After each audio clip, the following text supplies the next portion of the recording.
Hey there, welcome to Mr. Cozy Bedtime True Crime Stories. Tonight, we're diving into 2 hours of gripping true crime cases. Real stories of mystery, betrayal, and cold-blooded crimes, all set against the soothing backdrop of rain. It's the perfect blend of calm and unsettling.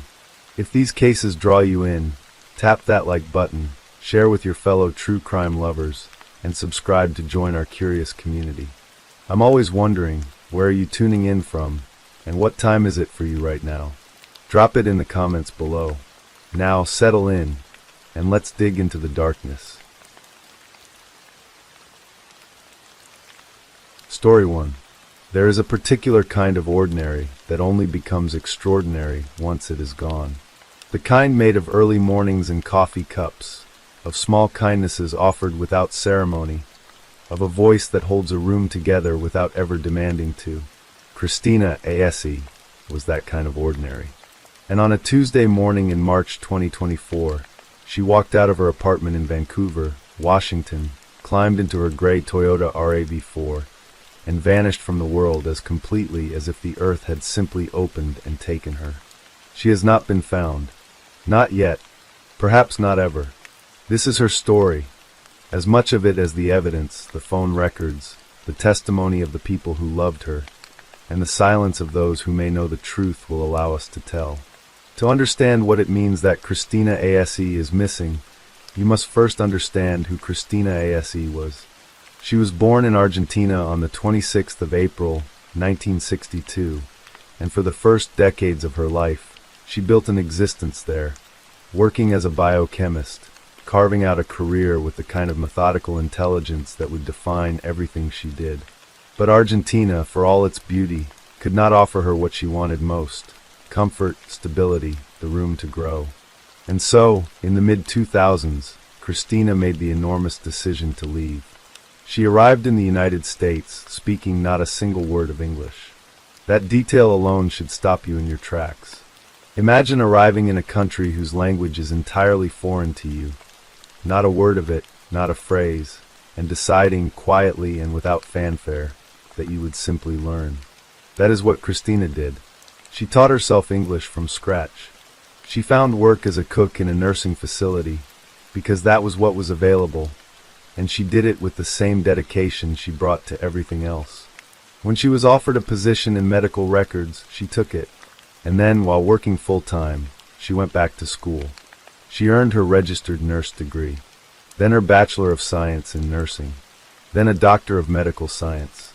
Her co-worker Nicole Oquist, who would later become one of the people most devoted to finding her, once described Christina with a simplicity that said everything. She knew no English when she came here, and she taught it all to herself. She's a pretty extraordinary woman.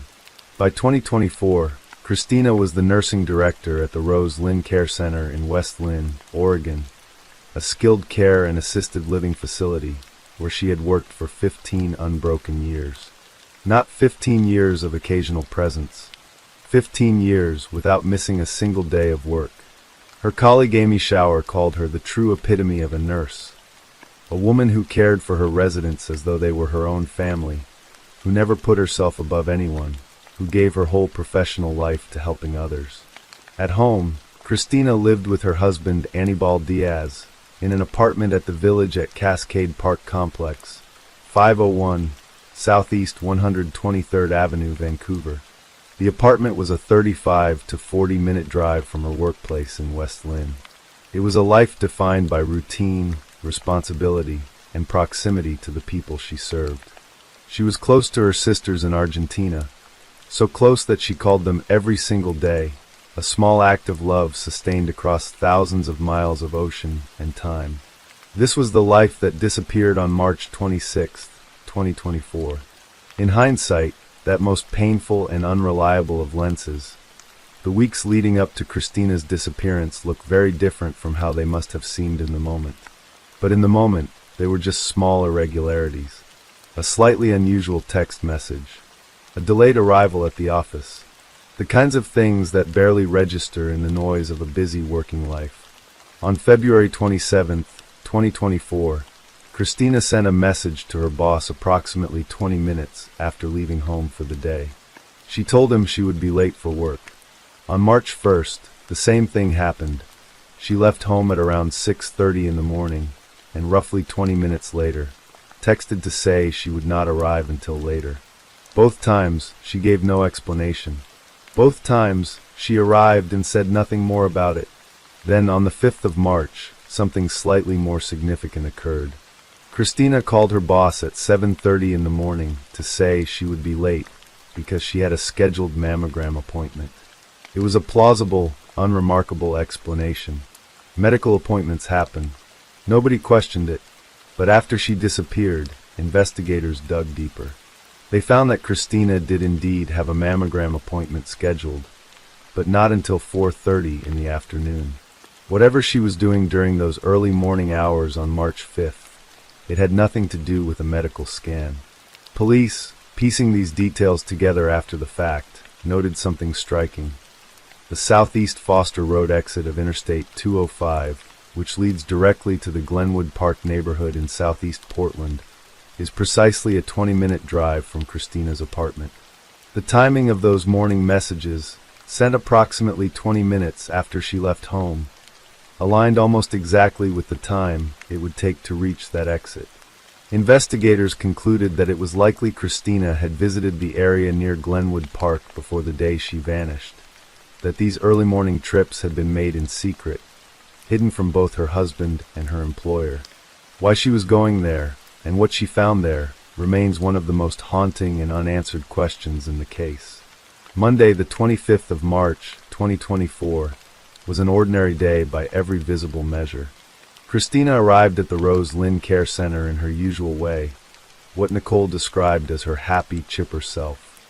She walked into her office, poured herself a cup of coffee, and sat down to the work she loved. At lunchtime, she ate with her co-workers as she always did. She was, by all accounts, herself. But there was something that stood out only in memory. Christina was enthusiastic, almost insistently so, about a training day that had been scheduled for the following morning. She kept reminding Amy and Nicole about it, telling them they needed to be there. "Don't forget, the training's tomorrow. You need to be there, Amy. I want you to be there." It was the kind of remark a person makes when they are genuinely excited about the next day, not the remark of someone planning to disappear. And yet, the next morning, Christina ASE did not come to the training. She did not come to work at all. She was never seen again. It was still dark at 6:30 in the morning when Christina left her apartment for the last time. Her husband Annibal was there. She departed, presumably headed to work, and he saw her go. There was nothing unusual about the goodbye, no sign that it was different from any other. At 6:34 a.m., her cell phone registered its first location ping, confirming that she had left the apartment complex and was on the move. But the direction she was traveling was not northwest toward West Lynn, where the Rose Lynn Care Center was waiting for her. She was heading south, down Interstate 205, the great arterial highway that cuts through the heart of the Portland metropolitan area. At 6:47 a.m., her phone showed her taking the southeast Foster Road exit. From there, her data shows she drove through a few blocks of residential neighborhood before entering the area north of Glenwood Park. And then she stayed there. For 3 hours, Christina's phone showed her moving, not static, not parked somewhere, but moving, between the park itself and one or more homes in the immediate residential area. At 7 a.m., during those 3 hours, she did something that would later seem unbearably telling. She sent a text message to a co-worker saying she would be late for work. But she didn't send it to the 3 co-workers she usually messaged. She sent it only to Amy's mother, the one person at the facility least likely to find it suspicious. As Amy later said, it struck them as weird from the start. Christina knew they would worry if she wasn't there. Sending the message to just one person, rather than the usual group, felt off. By 8:30 a.m., the time she had said she would arrive, Christina did not appear. Her colleagues began calling and texting. No answer. By the time they contacted her boss and asked him to reach her emergency contact, the dread that had been gathering all morning crystallized into something sharper. When Annibal picked up the phone, he told them he had no idea why his wife would have been starting work an hour late. He knew nothing about it. At that very moment, we knew we were right, Amy said. Something was very wrong. At 10 a.m., Christina's phone moved one final time. It traveled to the intersection of Southeast Flavel Street and Southeast 92nd Avenue, a neighborhood of bleak reputation, located beside the Interstate 205 corridor, near a large and sprawling encampment, in an area that investigators and locals both recognized as one of the more troubled zones in East Portland. Her phone pinged that intersection for 5 minutes, and then it went dark. It has never been turned on again. The following morning, Wednesday, March 27th, Christina's dark gray 2013 Toyota RAV4 was found abandoned. It was parked on a road approximately 1 mile from her apartment complex, a distance close enough to feel deliberate and far enough to feel strange. Her lunch bag was inside, still packed, as if she had prepared for an ordinary working day. The rearview mirror was askew, tilted at an angle inconsistent with normal use. And then there was the detail that would send a chill through everyone who heard it. The interior surfaces of the car were coated in a powdery white residue, identified by investigators as consistent with a cleaning agent. Someone at some point had wiped down the inside of Christina Ace's car. There was also a roll of duct tape. Christina's colleagues said they could think of no reason for it to be there. It did not belong to the life they knew her to be living. The car's discovery raised more questions than it answered. Had Christina returned to the area near her home? Had someone else driven the car back? The phone data had placed her in Southeast Portland, miles away, when her phone shut off. How had her vehicle ended up a mile from her apartment? No explanation has ever been publicly offered. There has been no activity on Christina's bank accounts or credit cards since the morning she disappeared. Not a single transaction. Not a single withdrawal. The investigation that followed Christina's disappearance was extensive and multi-jurisdictional. The Vancouver Police Department in Washington and law enforcement agencies in Oregon worked together, united by the geography of a case that stretched across a state line.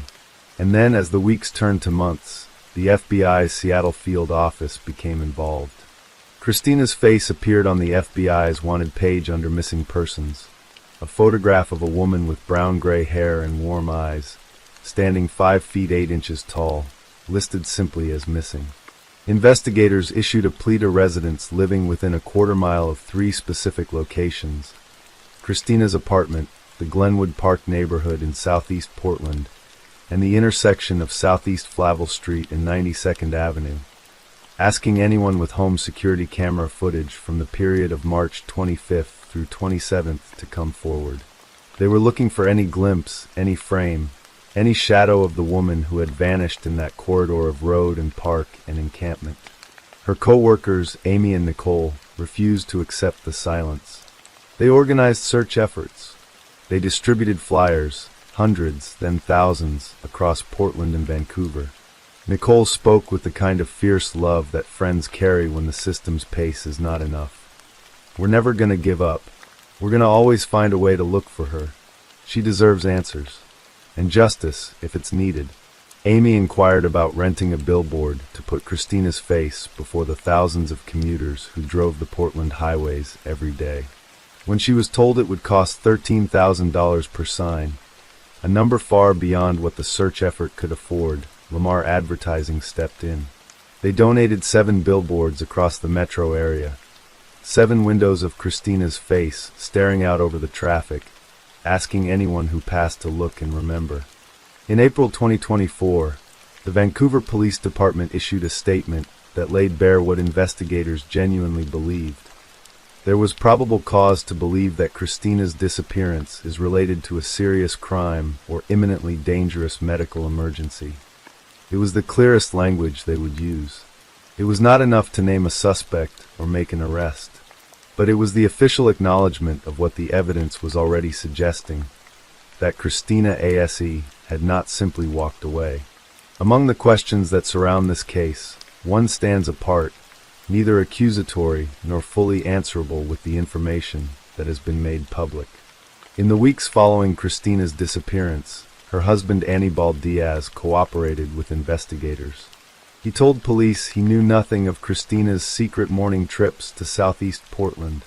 He confirmed there had been no activity on their joint bank account since she vanished. He was, by police accounts, fully cooperative. And then, weeks after his wife disappeared, with no body found, no crime charged, no case closed, Anibal packed his belongings and moved back to Argentina. Amy and Nicole, Christina's colleagues, have spoken of it with careful, measured sadness. They say Anibal is devastated. They say he calls in regularly, and they speak with him roughly once a month. His explanation, relayed through them, was simple. He said that it was just too much for him here, and he couldn't stay here or in that apartment without Christina. Vancouver police have not publicly stated whether Anibal is considered a person of interest. No one has been named. No arrest has been made. The case, nearly 2 years after Christina's last morning, remains officially open and entirely unresolved. By February 2026, 694 days after Christina ASE left her apartment on Southeast 123rd Avenue, she had still not been found. Not a trace of her physical presence. Not a message, not a sighting, not a fragment of evidence that has led investigators to a door they can open.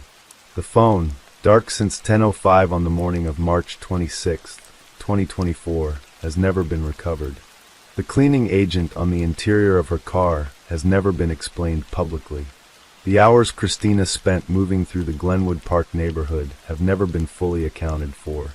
What lingers most is the portrait of a woman who had, in the weeks before her disappearance, been living a version of her life that nobody around her fully saw. The early morning drives, the false explanations, the texts sent to cover a trail that had not yet been discovered. There are many possible interpretations of this behavior, some mundane, some terrifying, and investigators have pursued them all without publicly arriving at a conclusion. Whoever Christina was visiting in those streets near Glenwood Park, they have not come forward. Whatever happened at the intersection of S.E. Flavel and 92nd Avenue in the final minutes before her phone went dark, it remains locked inside the silence of that neighborhood. Nicole's plea, somebody knows something, still hangs in the air over southeast Portland unanswered. Amy Shower said something after Christina disappeared that is perhaps the most honest and heartbroken summation of what her absence has meant to the people who work beside her every day. She kept us all in line. When everyone was stressed out, she would tell us not to worry. We don't have the glue anymore. The building is still running. It just isn't the same. The glue. That is what Christina was. The woman who arrived in a country whose language she did not speak, and quietly, steadily made herself indispensable. Not through force or ambition, but through the simple and unstoppable desire to help. The woman who called her sisters in Argentina every single day across thousands of miles of sea. The woman who had not missed a day of work in 15 years. The woman who, on the last day her colleagues saw her, reminded them 3 times not to forget about the training tomorrow. Christina ASE is 5 feet 8 inches tall. She has brown-gray hair and brown eyes. She was 61 years old when she vanished and may have been carrying a black and white purse. The sisters in Argentina no longer received their daily phone call. The call that had been made, without interruption across a lifetime of distance, simply stopped one morning in late March 2024 and has not come since. Somewhere in that silence is the full truth of what happened to Christina ASE. It is waiting for someone, as Nicole said, to have the courage to speak. Story 2. There are people whose laughter changes the temperature of a room. The kind of laugh that arrives without warning, loud, unguarded, and entirely contagious. The sort that makes strangers smile even when they don't know the joke. Sarah Henshaw had that kind of laugh. Those who loved her would later describe it as infectious, a word that barely does justice to the woman it was meant to capture. She was 31 years old, a mother of 2 children, a daughter, a sister, a friend, a person who, by every account, put others before herself even when her own life was unraveling. She lived in the quiet East Midlands town of Ilkeston, Derbyshire, on a street called Norman Street, in a house that was supposed to be her sanctuary. And it was there, on the night of June 20th, 2023 that her life came to a violent and devastating end. What happened to Sarah Henshaw is not merely a story about crime. It is a story about love that curdled into control, about a woman who tried to free herself from a man who refused to let her go, and about the terrifying space between the moment someone disappears and the moment the truth is finally found. Sarah and Darren Hall first crossed paths in 2011. Hall was a carpet fitter from Ilkeston, a working man with an ordinary life, and an extraordinary talent for manipulation that those closest to Sarah would only fully understand in hindsight. In the early years, the relationship between Sarah and Darren seemed like many others. Two people from the same town, finding their way through life together. But beneath the surface, something darker was taking shape. Their relationship was turbulent, a word that appears again and again in accounts of their years together, though the reality it describes is far more painful than any single adjective can convey. Hall was physically abusive to Sarah during their time as a couple. He bruised her. He controlled her. And yet, as is the tragic reality in so many relationships shadowed by coercive control, leaving was not as simple as walking out the door. By 2017, Sarah had managed to end things with Hall. For a while, she moved forward with her life, raising her two children, finding her footing, being the bubbly, mischievous woman her sister Kelsey had always known her to be. Then in 2022, grief knocked Sarah off her footing. Her beloved grandfather died, and the loss hit her hard. It was in that window of vulnerability that Darren Hall came back. Sarah's mother, Lorraine Henshaw, described it with a quiet anguish that only a mother who has watched her daughter suffer could summon. Sarah finished with him once, but he wormed his way back into her life when she was vulnerable and grieving for her granddad. I begged her to leave him, but it was hard for her.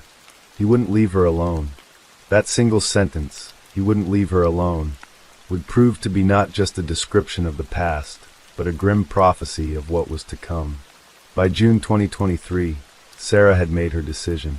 She had ended the relationship with Darren Hall. She had asked him to return the key to her home on Norman Street.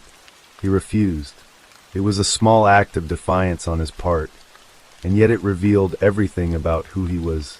A man who believed that what he considered his could never truly be taken from him. On the evening of June 20th, 2023, Sarah was at home. The summer evening stretched long and light over Derbyshire, the kind of June night that feels almost generous. But what unfolded inside that house on Norman Street was anything but. Hall let himself in using the old key, the one Sarah had already asked him to surrender. He entered without invitation, without permission, into the home of a woman who had made her wishes clear. An argument broke out. It was not the first argument they had ever had, nor even the worst, or so it must have seemed in the moment. Sarah demanded, again, that he leave. He did not. The tension inside the house rose like a tide. And then, at some point during that terrible evening, neighbors reported hearing a loud bang from inside the property on Norman Street. That bang was the last echo of Sarah Henshaw's life. Sarah Henshaw died that night. She was 31 years old.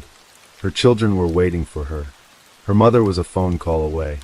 Her sister, who would later speak of her with such tenderness and grief, was somewhere in the same world, a world that had, without warning, become a world without Sarah. In the hours that followed, Darren Hall did not call for help. He did not dial emergency services. He did not sit with the weight of what had happened and confess. Instead, he acted with a coldness that speaks to a particular kind of calculated cruelty. In the early hours of June 21st, Hall loaded Sarah's body into his van and drove north on the M1 motorway. He traveled approximately 20 miles from Ilkeston, heading toward Chesterfield, before pulling into a remote lay-by on the westbound A617. His phone's data would later show him stopping there for precisely 9 minutes. 9 minutes in which investigators believe he carried Sarah's body into the woodland that lined the road and left her there, 5 meters from the tarmac in the dark.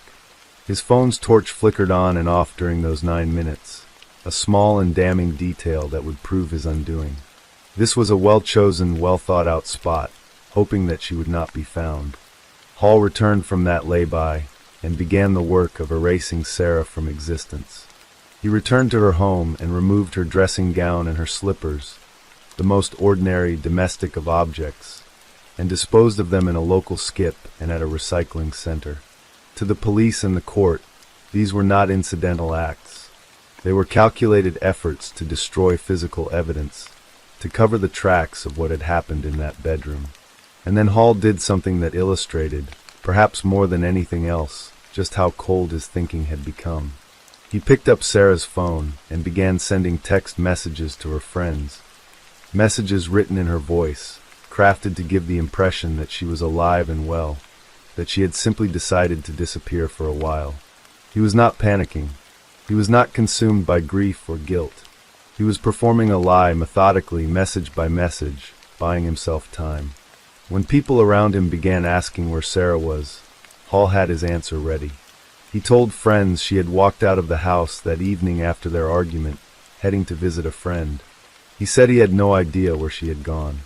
He did not report her missing. He waited, and the world waited with him, not yet understanding what had already been done. 3 days passed. 3 days of silence, of unanswered calls, of mounting dread among the people who loved Sarah Henshaw. By June 23rd, her absence had grown too loud to ignore. Derbyshire Constabulary launched a full murder investigation. Officers forced entry into the house on Norman Street and arrested Darren Hall. Sitting before investigators, Hall performed his innocence with considerable effort. He claimed to have no idea where Sarah was.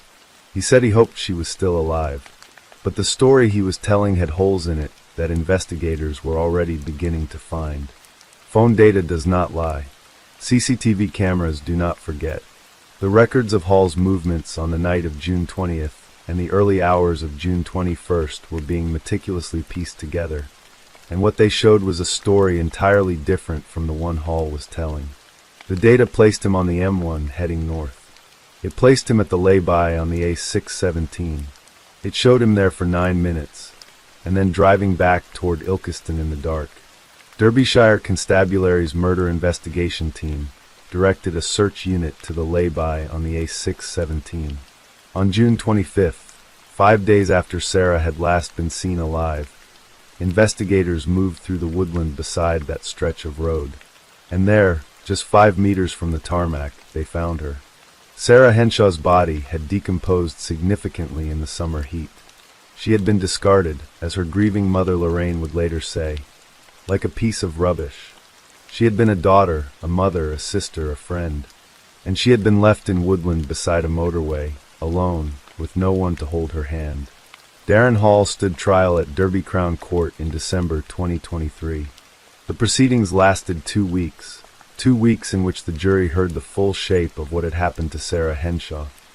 The history of violence, the argument on the evening of June 20th, the phone data, the 9 minutes at the lay-by, the disposed possessions, the fabricated text messages, the false story told to friends. Hall had one defense, and he clung to it. He told the court that Sarah had died by accident, that during their argument, she had stumbled and fallen down the stairs. He said he had panicked. He said that when he moved her body to the lay-by, there was no real, reasonable reason for doing so. He admitted dumping her body. He admitted sending the text messages. He admitted disposing of her belongings.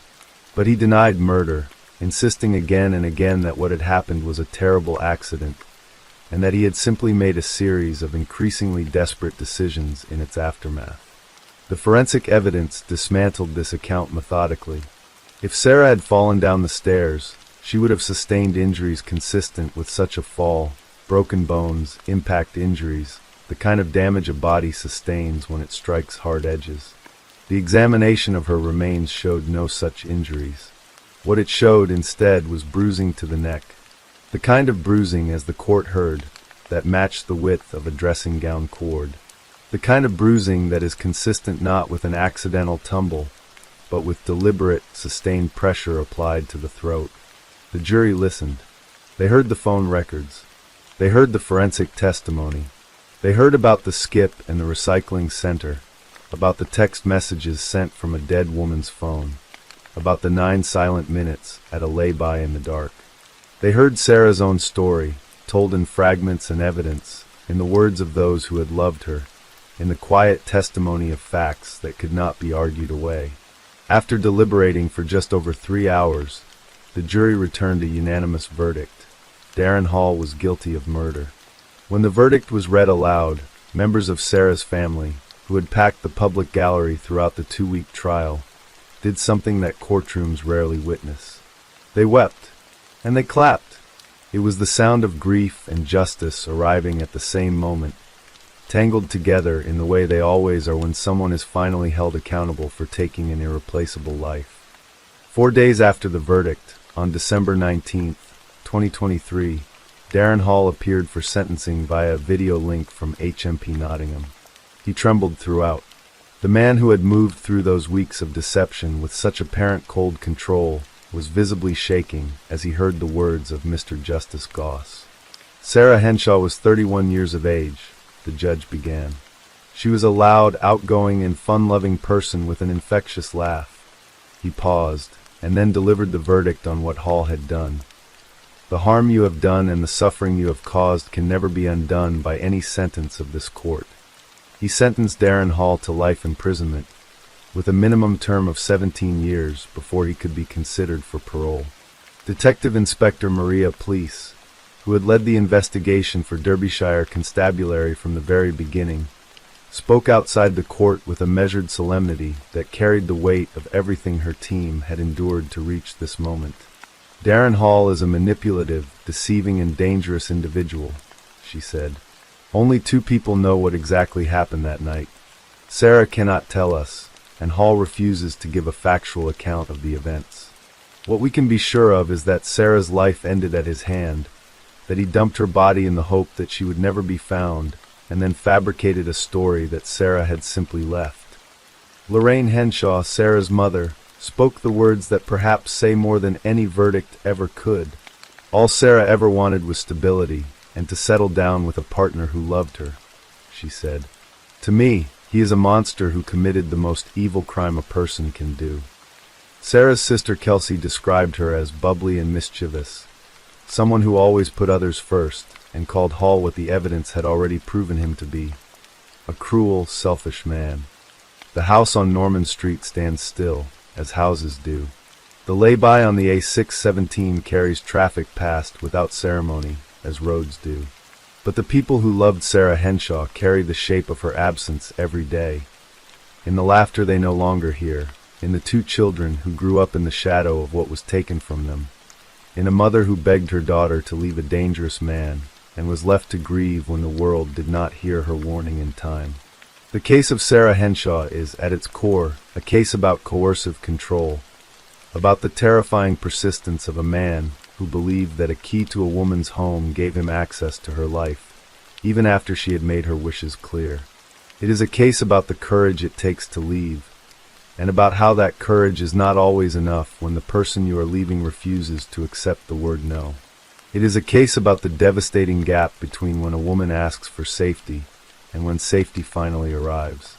Sarah Henshaw deserved stability, as her mother said. She deserved a partner who loved her. She deserved the long life her laughter promised. She got none of those things. What she got in the end was justice, imperfect, inadequate, and delivered too late. But justice nonetheless. Her laugh was infectious. That is how those who knew her choose to remember her. In a world that too often remembers its victims only through the manner of their dying, that feels like the most important thing to say. Sarah Henshaw lived. She was loud and outgoing and fun-loving. She put others first. She had an infectious laugh, and she deserved so much more time to use it. Story 3. There is a particular kind of authority that does not announce itself. It does not raise its voice in public or bare its teeth in the light of day. Instead, it moves quietly through the rooms of a house, through the pews of a church, through the hearts of the people who have been taught, from the very beginning, to obey. In the small town of Logan, Ohio, population 20,000, nestled in the hills of Hocking County, where the river bends and life moves with a slower, steadier rhythm, that kind of authority belonged to one man. His name was William Inman, though most people in his world simply called him Bill. To his family, his congregation, and the people who gathered on his land, Bill Inman was something larger than a father or a husband. He was the leader, the king, and like all kings who rule through fear rather than love, he would one day demand a price that no kingdom should ever ask. The price was a young woman's life. Her name was Summer. The story of the Inman family begins, as so many stories of devout households do, in a church. It was 1983 when Bill Inman, then 18 years old, met 16-year-old Sandra at a Sunday service. They were teenagers in the grip of a love story that, to their parents and their congregation, seemed entirely proper. A young man, serious and religious, courting a young woman in the sight of God. With the blessing of both families, they married quickly. They settled in Logan, Ohio, where Bill found work as a builder and carpenter, a man of practical skills and plain purpose. In his free time, Bill volunteered at the Evangelical Church of the Tabernacle of Faith, a community church near the small community of Nelsonville, just outside Logan. He was a musical man, comfortable with instruments, at ease before a gathered crowd. He possessed a magnetism that churches sometimes cultivate and rarely question. The quiet certainty of a man who believes he has been chosen for something larger than himself. In those early years, Bill was simply the helpful, devoted volunteer. But beneath the surface of that ordinary image, something more complicated was being assembled. Bill and Sandra had children. Their eldest son, William Inman II, called to distinguish him from his father, grew up in the world his parents had built. Church on Sundays, faith as the architecture of daily life, and his father at the center of it all. As a local sheriff's deputy would later put it with devastating simplicity, William Inman is their leader, like their king. They'll do what he says. They're blinded by loyalty, and he's blinded by rage. In 2001, 17-year-old Will Inman attended a church service and met a 15-year-old girl named Summer Cook. It was a meeting that mirrored his parents' courtship so precisely that it must have seemed, to everyone who observed it, like destiny repeating itself. Summer was bright and kind, with the kind of warmth that people noticed immediately. She and Will dated for 3 years, and in 2004, the year Summer turned 18, they married and moved into the large Inman family home in Logan. For a time, Summer Cook Inman became part of the world the Inmans had built. She became a daughter-in-law to Bill and Sandra, a wife to Will, and eventually the mother of 3 young children. Life in that household moved to the rhythms Bill had established: faith, family, obedience. But Summer was not, at her core, a woman built for obedience. She was warm, she was loving, she was devoted to her children, and she was slowly, quietly beginning to see the walls closing in around her. Over the years, Will Inman became controlling. The precise shape of the control, the arguments, the demands, the ways in which a marriage curdles from something warm into something suffocating, is known largely through Summer's own words in her private diary. What is documented is this: Summer began to feel trapped. She sought a civil protection order against Will, and eventually, she made the decision that would set in motion the darkest chapter of the Inman story. She filed for divorce. She also, during the separation, began a new relationship, a relationship that would later be used by the Inmans to justify the unjustifiable. The man's name was Adam Peters, a drifter who had briefly stayed at the Inman property and had apparently taken an interest in Summer. In her diary, she reportedly wrote about him with a kind of foreboding, describing a moment when she looked into his eyes and felt something that frightened her. Whatever the truth of that relationship, it became, in the minds of the Inman family, the final provocation. By 2010, Bill Inman had elevated himself beyond the role of volunteer. He had declared himself a spiritual leader, a pastor, and had converted his garage into a temporary church where he held services. The congregation that gathered there was built slowly, from neighbors and acquaintances, drawn by his charisma and the comfort of belonging. He also founded a charitable organization called Mercy Ranch, filing incorporation documents with the Ohio Secretary of State's office, proclaiming a vision of helping the homeless and unemployed. The ranch was a project, a dream, a symbol of the kind of man Bill Inman believed himself to be. But behind the spiritual authority and the charitable mission, something darker was brewing. When Summer filed for divorce and sought custody of her 3 children, Bill Inman did not treat it as a private family matter. He treated it as a challenge to his dominion. The children were his grandchildren. The household was his household. And Summer, the young woman who had entered his family with such warmth and hope, had become, in his eyes, a threat. Court documents filed by Summer during the divorce proceedings contained words that, in hindsight, read as a warning that the world did not heed in time.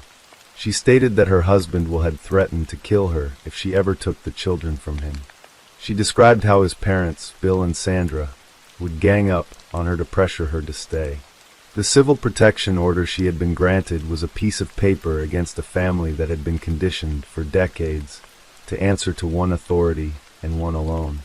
Tuesday, the 22nd of March, 2011 was an ordinary evening in Logan, Ohio. The streets of the small downtown were quiet in the way that small town streets are quiet on a weeknight. Not empty, but unhurried, the kind of evening where neighbors walk dogs and the air carries the particular softness of early spring. Summer Inman had finished her shift at work. She was 25 years old, a mother of 3 children who were waiting for her. She walked out into the evening, into the alley near her workplace, heading for her car. She never reached it. 2 women out jogging in the area saw what happened. They watched as Summer was approached by 2 men wearing ski masks. They saw her tasered, the violent, involuntary collapse of a young woman's body under the shock of the current. They watched as she was wrestled, bound, and forced into a waiting car. The car was driven by a blonde woman. The joggers did not walk to the police department. They ran. They ran a block and a half, breathless and shaking, and burst through the door of the Logan Police Department with their account of what they had just witnessed. A young woman had just been abducted. They had seen it happen. They had seen the ski masks, the taser, the car. The officer on duty told them that other officers were tied up at a traffic stop. Summer Inman was not found that night. What happened inside that car, after the door closed and the engine turned and Logan streets disappeared behind the windshield, is known because Sandra Inman eventually told investigators. Her confession, made on March 29, 2011, was unsealed before the public later, and in it, she described the events with a horrifying mixture of guilt, rationalization, and disbelief at the things she had been part of. Sandra was the driver. Bill and Will were in the back with Summer. Summer, bound and terrified, was strangled with a zip tie. The ligature around her neck was pulled tighter and tighter until the young woman, who had once stood at an altar with their son and promised her life to their family, the young woman who had given them 3 grandchildren, who had laughed at their dinner table and prayed in their pews, fell permanently still. The intention had been to frighten Summer, to scare her into giving up the divorce, into surrendering custody of the children, into retreating back into the order that Bill had decreed. But Summer was dead, and a mother who drives the car in which her daughter-in-law is strangled, who hears the sounds from the back seat and does not stop, who continues to drive while the ligature is applied. That mother is not merely a bystander to tragedy. She is part of it. Bill Inman had spent years of his life building the Faith Tabernacle Church near Nelsonville with his own carpenter's hands. He had hammered its walls, raised its roof, filled its rooms with his music and his convictions. And behind that church, buried in the rural Ohio earth, was an underground septic tank, a place no one would think to look, a place that those who built it knew intimately well. It was there that Summer Inman's body was placed, bound, strangled, and hidden in the earth beneath the church her father-in-law had helped build. The symbolism, intentional or not, was devastating. The place that had been built for salvation became, in that night, a grave. Summer's 3 young children waited for their mother to come home. She did not come. The hours stretched into a day, and then into several days, and Summer's family and friends began to feel the particular cold dread that descends when someone disappears without explanation. Investigators were called. Questions were asked, and the Inmans gave their answer. They claimed that on the night Summer vanished, they had driven to Cleveland to look at a new house. Their car had broken down on the side of the road. They had spent the entire night trying to fix it. They knew nothing about where Summer was. It was the story of three people who had, in the hours after a murder, coordinated their account with the precision of those who understand that they must not contradict each other. But stories built on falsehoods carry their own weight, and the weight, in this case, would eventually become unbearable. Sandra Inman broke first. 7 days after Summer disappeared, under the pressure of an investigation that was closing around the family, Sandra led police to the septic tank behind the Faith Tabernacle Church. There, in the dark of the underground tank, investigators found Summer Cook Inman. She was 25 years old. She had 3 children. She had filed for divorce and asked for custody. She had tried to build a life outside the walls that had been closing around her. The moment Sandra pointed to that place and the truth of what was inside it became known to law enforcement, the architecture of the Inman family's story collapsed. Bill, Sandra, and Will were all charged. The investigation that followed was meticulous, gathering phone records, interviewing witnesses, assembling the full picture of what had been planned and what had been done. The letter that Summer's family read before the court during Sandra's sentencing was perhaps the most shattering document to emerge from the entire case. Written by Summer's parents, read aloud into the formal silence of a courtroom, it addressed Sandra directly, and in doing so, it spoke for Summer in the only way possible now, through the voices of those left behind. The legal proceedings against the Inman family unfolded over 2 years, each trial adding another layer to the full shape of what had been done. Will Inman, Summer's estranged husband, was tried first. The jury in his case heard about the divorce, about the custody battle, about the threats Summer had documented in her divorce filings, that he had threatened to kill her if she took the children. They heard forensic evidence and the testimony of investigators. They deliberated, and they returned verdicts of guilty on all counts: aggravated murder, kidnapping, tampering with evidence, and gross abuse of a corpse. Will Inman was sentenced to life in prison without the possibility of parole. Sandra Inman, who had been the first to crack, eventually entered into a plea agreement. She pleaded guilty to murder and other related charges. In doing so, she admitted, through her attorney, that she had driven the car while her husband and son strangled Summer inside it. She told the court that Summer was never supposed to die. She wept as she addressed Summer's parents, and she said that she was sorry.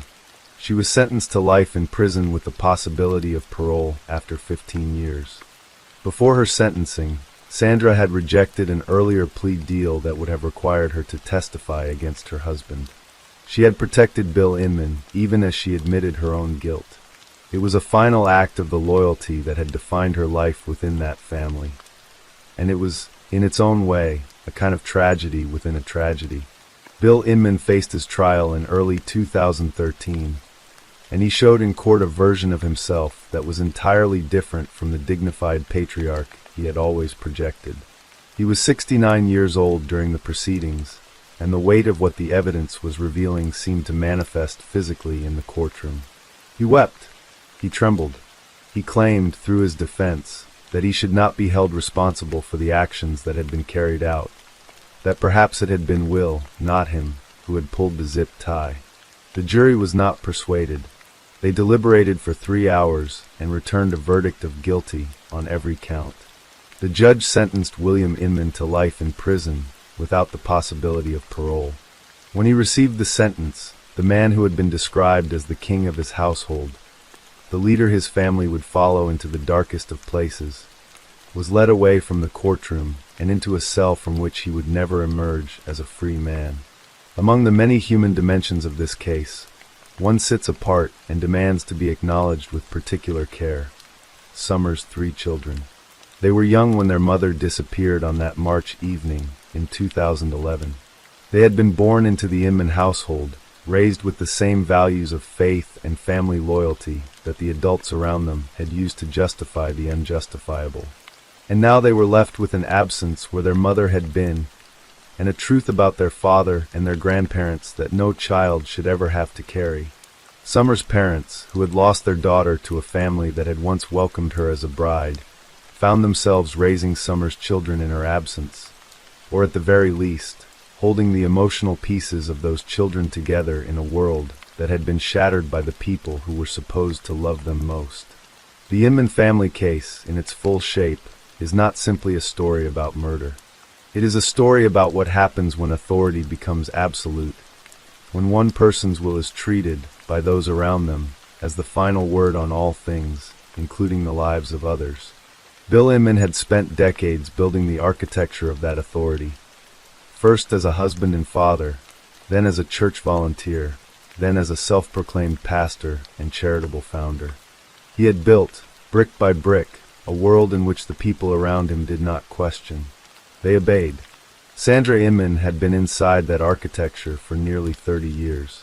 Well, Inman had been born into it.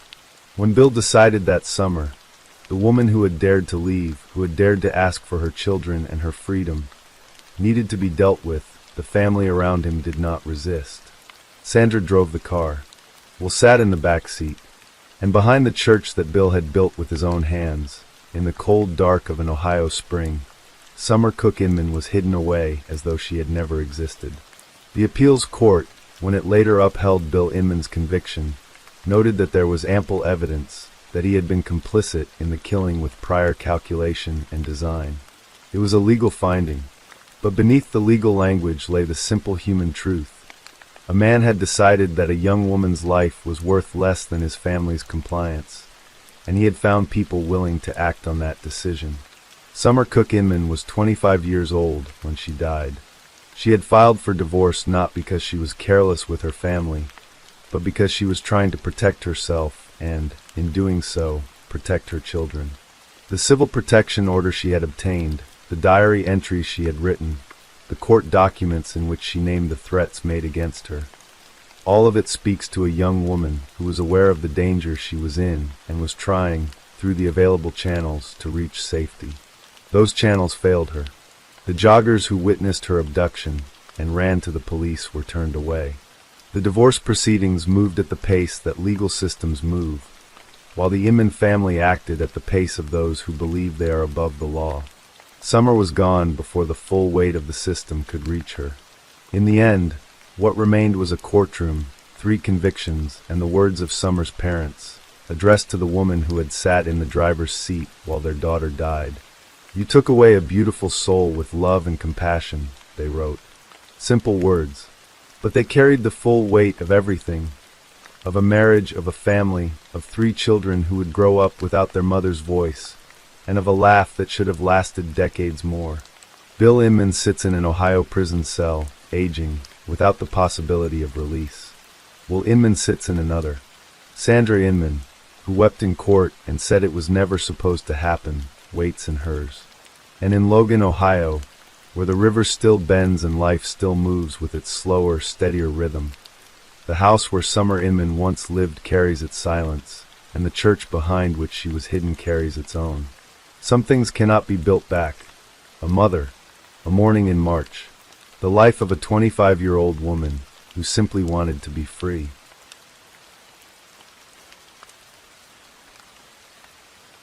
Story 4. The cliffs of Glacier National Park loomed stark and silent against the July sky in 2013, their jagged edges cutting through the Montana wilderness like a warning. The air was crisp, heavy with the scent of pine and the distant murmur of the Going to the Sun road, where tourists marveled at the park's untamed beauty. On July 7th, just 8 days after his wedding, Cody Lee Johnson stood on one of those cliffs, a 25-year-old with a boyish grin and a heart full of hope, unaware that his life was about to end. Beside him was his bride, Jordan Lynn Graham, a young woman whose quiet demeanor masked a turmoil that would soon erupt into a tragedy that gripped the nation. The story of Cody's murder and the unraveling of Jordan's lies would become a haunting tale of love, betrayal, and a fall that echoed far beyond the rocky ravine where his body was found. Cody Lee Johnson was born in 1988 in Kalispell, Montana, a town nestled in the Flathead Valley, where the mountains were both a backdrop and a way of life. He was the youngest of 3 siblings, raised by his mother, Sherry, in a home filled with warmth and laughter. Cody was a charmer, his friends said, with a quick wit and a kindness that drew people to him. He loved cars, tinkering with engines until his hands were black with grease, and he had a passion for the outdoors, often hiking the trails of Glacier National Park with a spring in his step. His smile was infectious, his hugs legendary, the kind that made you feel seen and valued.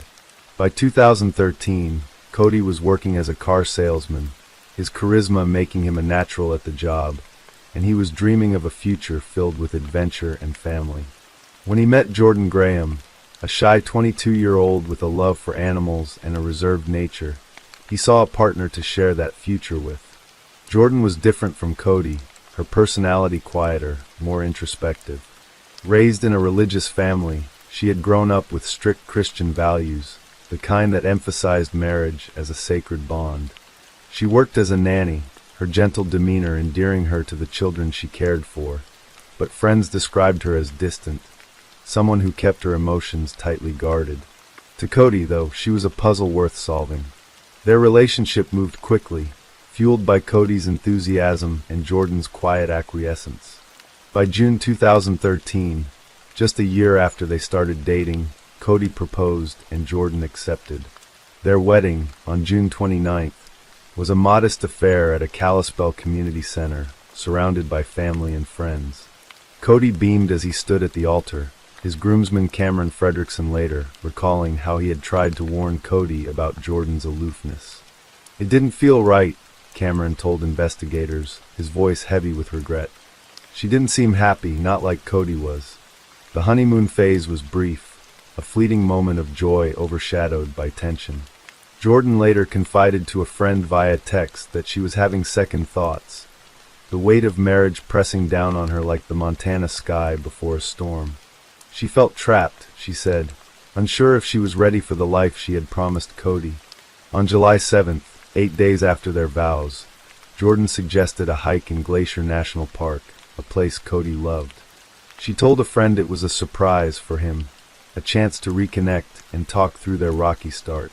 Cody, ever eager to please, agreed, and the couple set out for the Loop Trail, a scenic path that wound through the park's rugged terrain.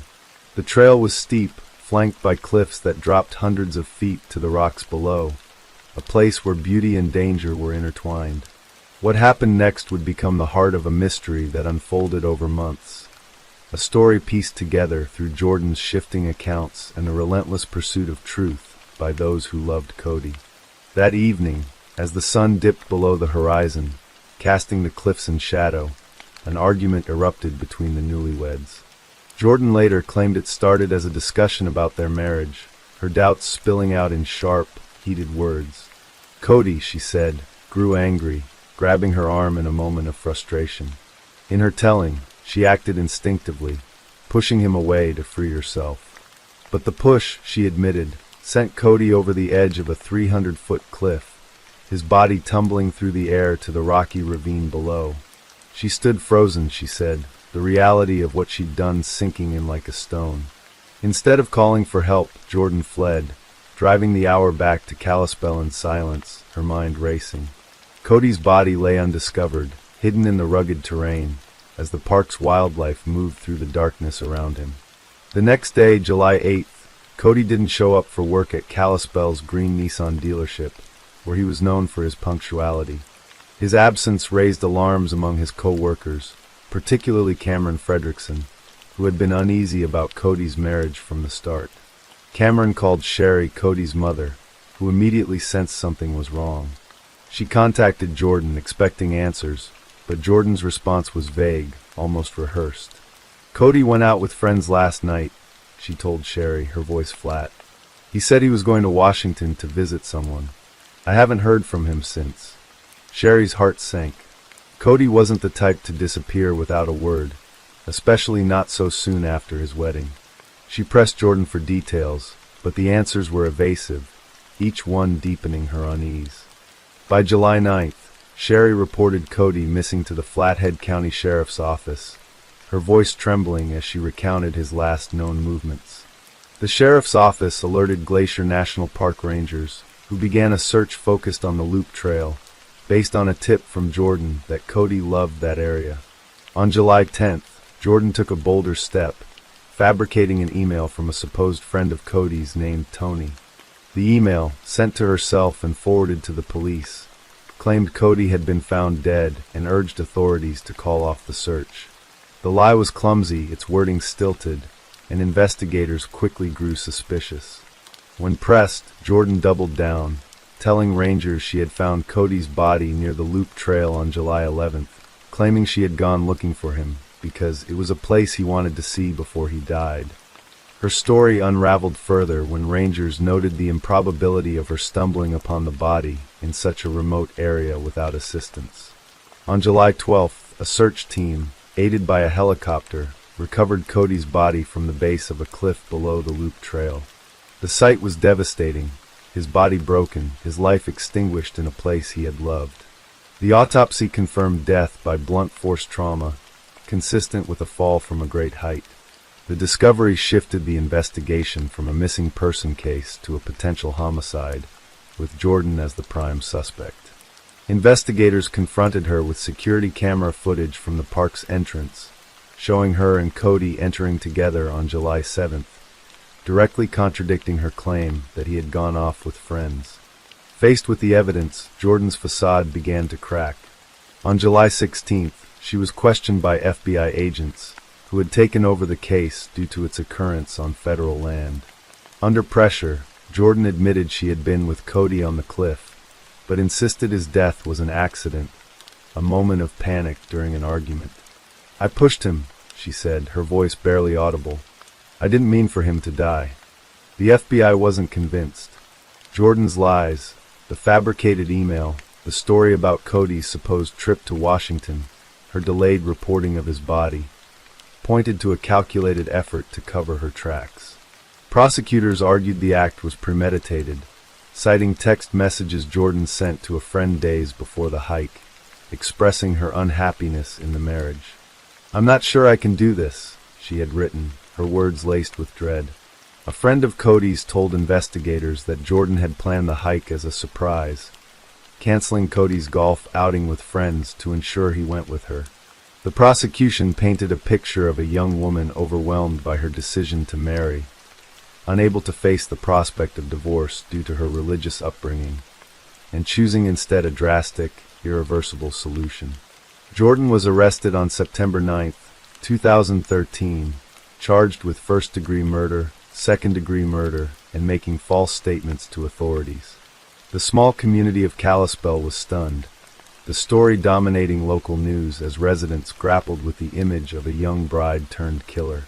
Sherry Johnson, Cody's mother, was inconsolable, her grief a raw wound as she sat through early court hearings, clutching a photo of her son. "He was my baby," she told reporters outside the federal courthouse in Missoula, her voice breaking. "He deserved so much more than this." The case drew national attention, with outlets detailing the shocking betrayal, the newlywed whose marriage ended in a cliffside tragedy. Online forums buzzed with speculation, some painting Jordan as a cold-blooded killer, others as a young woman overwhelmed by a mistake she couldn't undo. The trial, which began in December 2013, was a battle of narratives.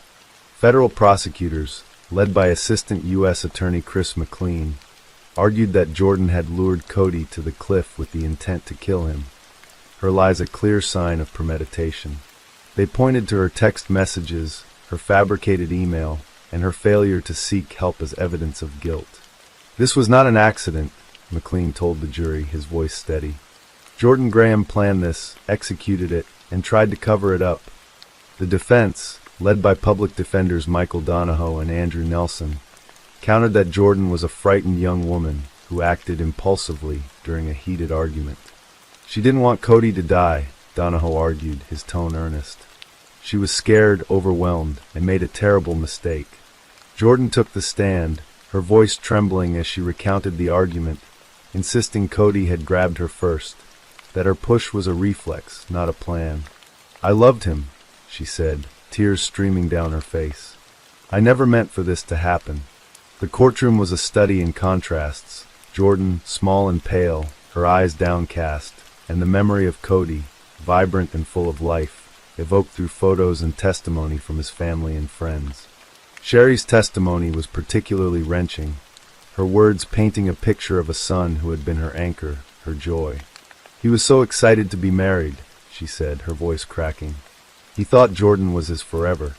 The jury, a mix of men and women from Montana's diverse communities, listened intently, their faces unreadable as they weighed the evidence. The prosecution's case was bolstered by physical evidence.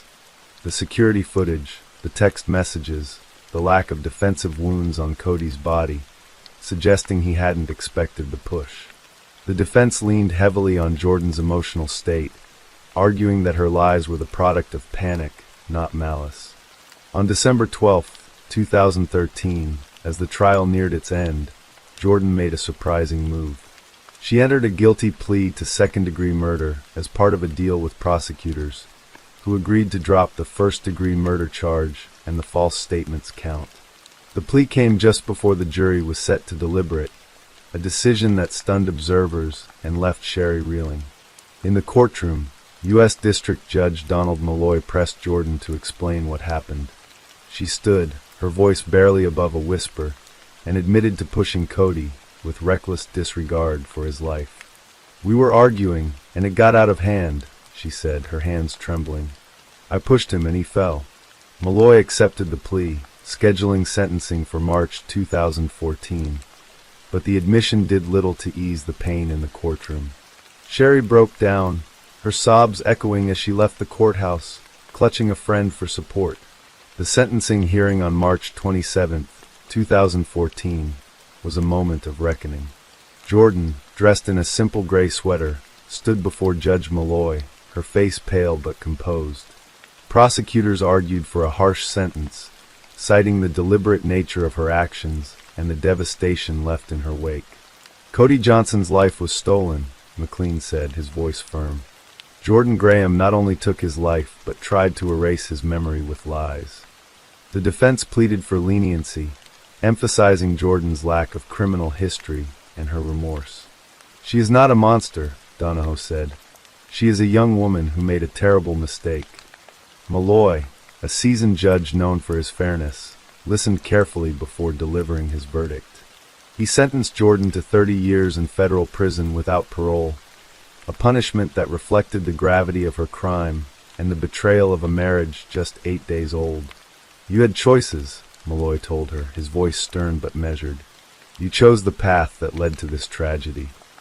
Jordan's appeal, filed in October 2014, argued that prosecutors had engaged in misconduct by labeling her a sociopath and distorting facts, but the Ninth Circuit Court of Appeals upheld her conviction in 2015, finding no grounds for reversal. She was sent to a federal prison in California, her life now defined by the concrete walls and the weight of her actions.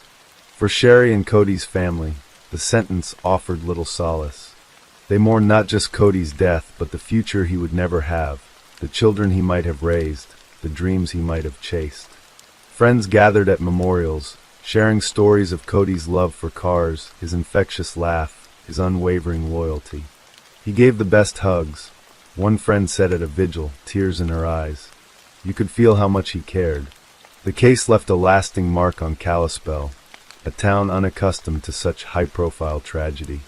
The cliffs of Glacier National Park, once a symbol of natural wonder, became a somber reminder of a life cut short. As the years passed, the case faded from the headlines, but its impact lingered. Sherry Johnson became an advocate for victims' families, channeling her grief into a quiet strength. She spoke at community events, her voice steady as she shared Cody's story, urging others to cherish their loved ones. The Glacier National Park Rangers, who had worked tirelessly to recover Cody's body, added his name to their private memorials, a nod to a case that had tested their resolve. Jordan, now in her 30s, remains incarcerated, her life a stark contrast to the freedom she once knew. The cliffs where Cody died stand unchanged, their silence a testament to a moment that altered countless lives. The murder of Cody Lee Johnson was more than a crime. It was a fracture in the fabric of a family, a community, a marriage. It was a story of love that turned to doubt, of a moment of rage that became a lifetime of regret. For those who knew Cody, He remains a light that burned too briefly, a man whose laughter and kindness echoed long after he was gone. For Jordan, it is a shadow she will carry forever, a choice made in a fleeting second that defined her life. And for the rest of us, it is a reminder of the fragility of love, the weight of decisions, and the cliffs that lie waiting when we stray too close to the edge.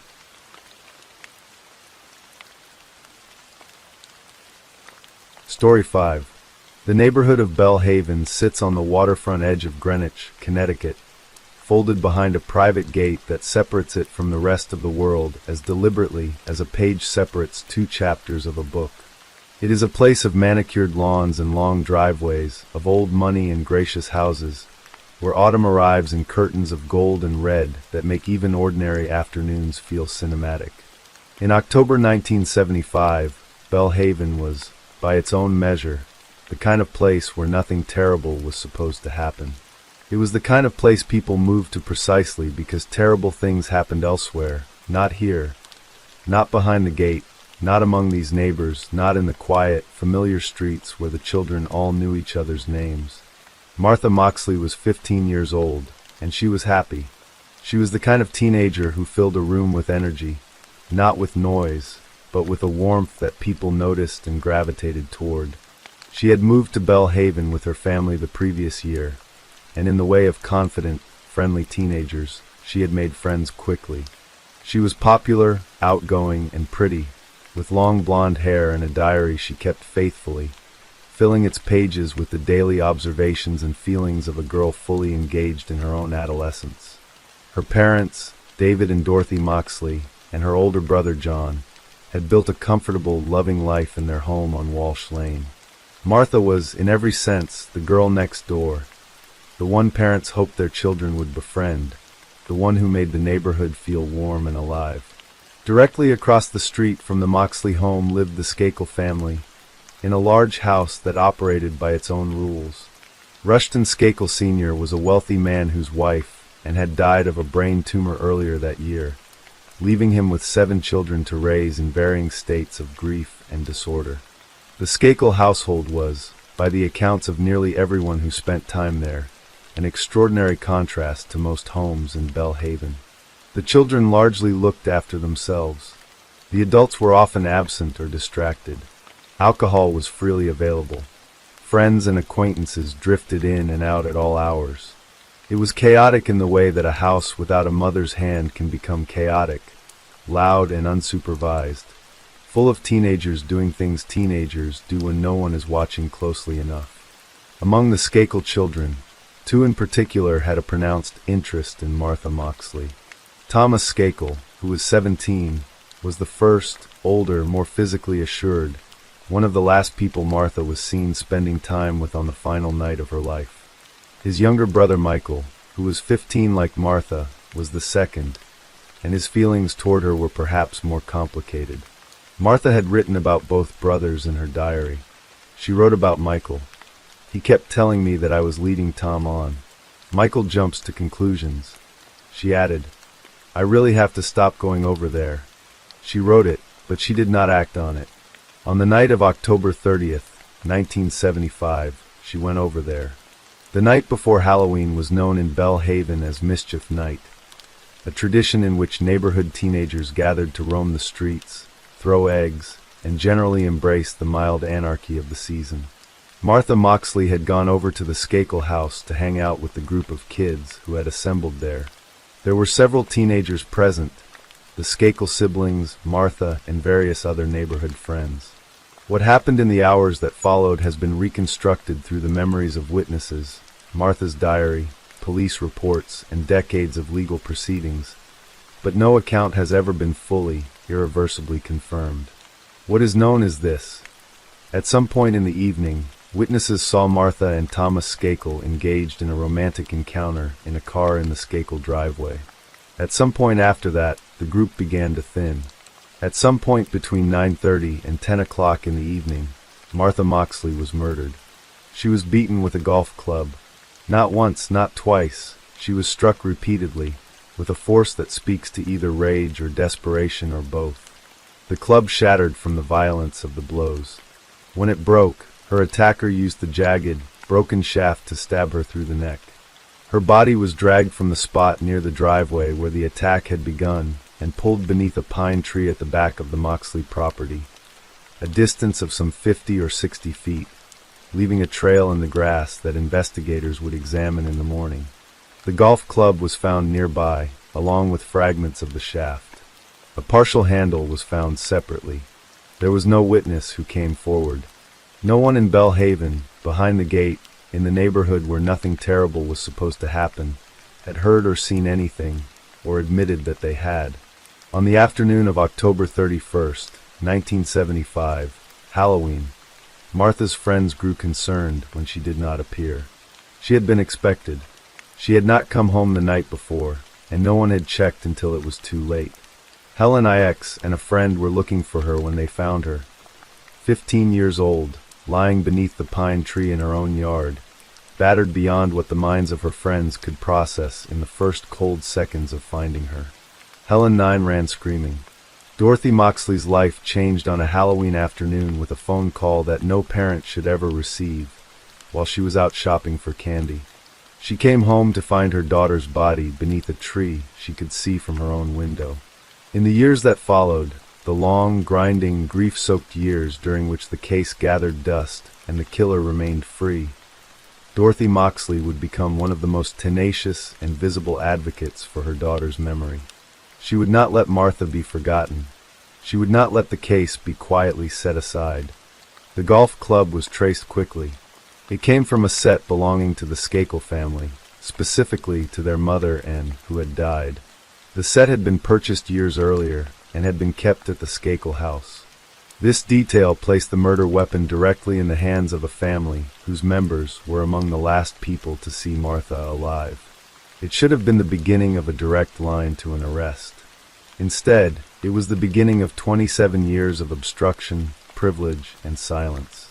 The Greenwich Police Department focused its early investigation on Thomas Skakel, the older brother who had been seen with Martha in the car that evening.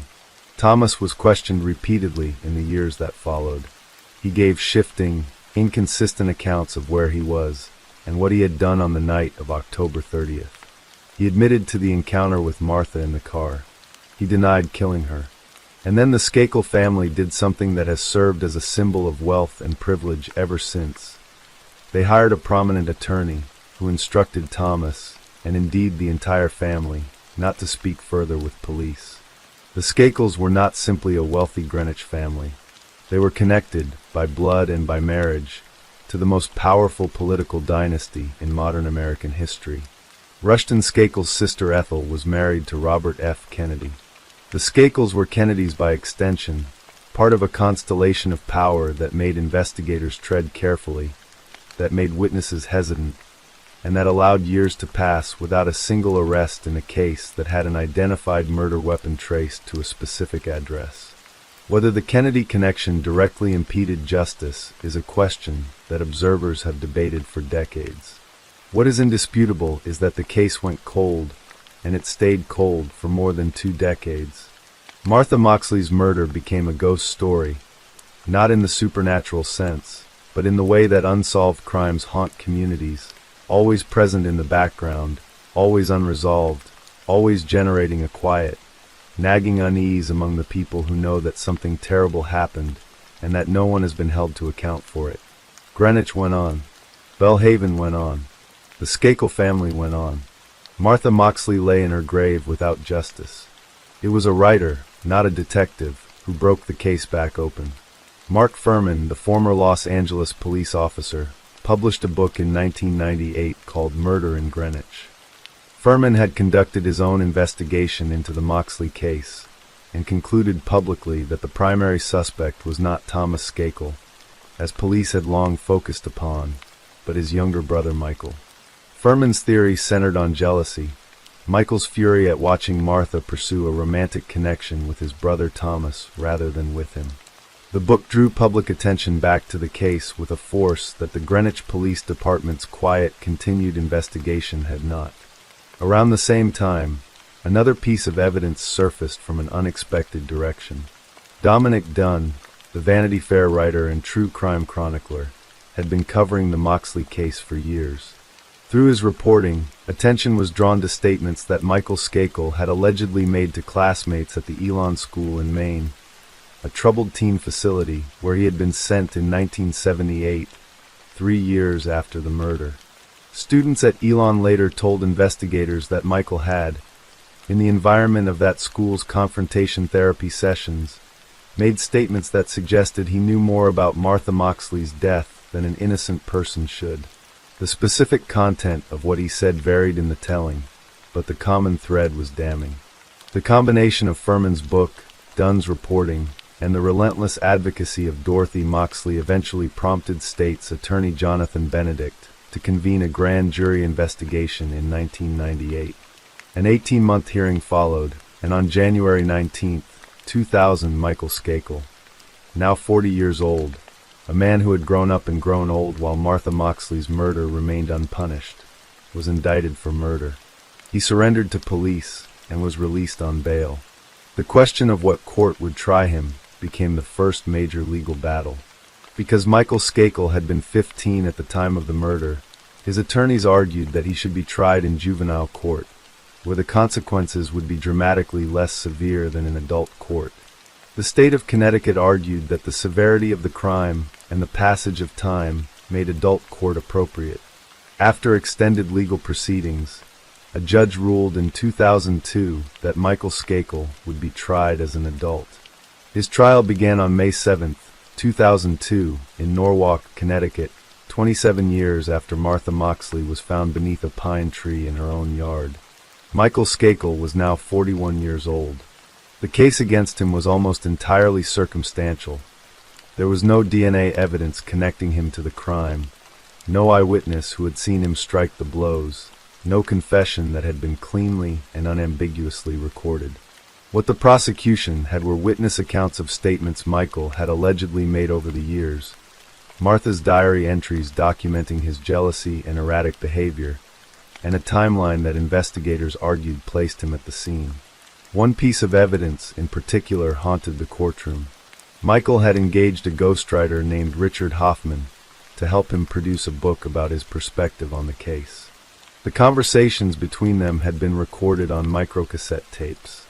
During those recordings, Michael described being in a tree near the Moxley property on the night of the murder, and he spoke about his panic the following morning.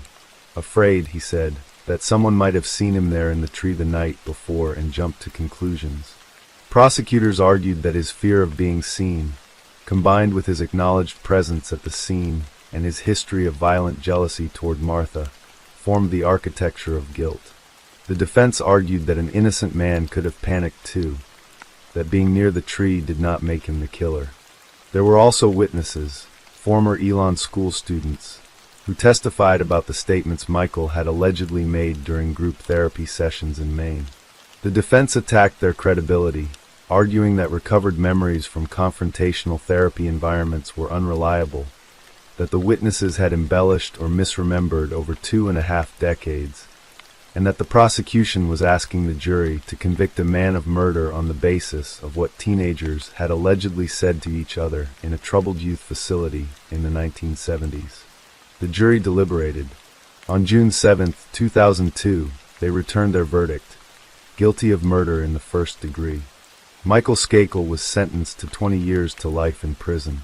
Dorothy Moxley, who had spent 27 years fighting for this moment, sat in that courtroom and felt something she had not allowed herself to feel in more than a quarter century. Her daughter had not been forgotten. Someone had been held accountable. But the story did not end there. In American law, a verdict is not always the final word. Michael Skakel's legal team immediately began the work of appeal.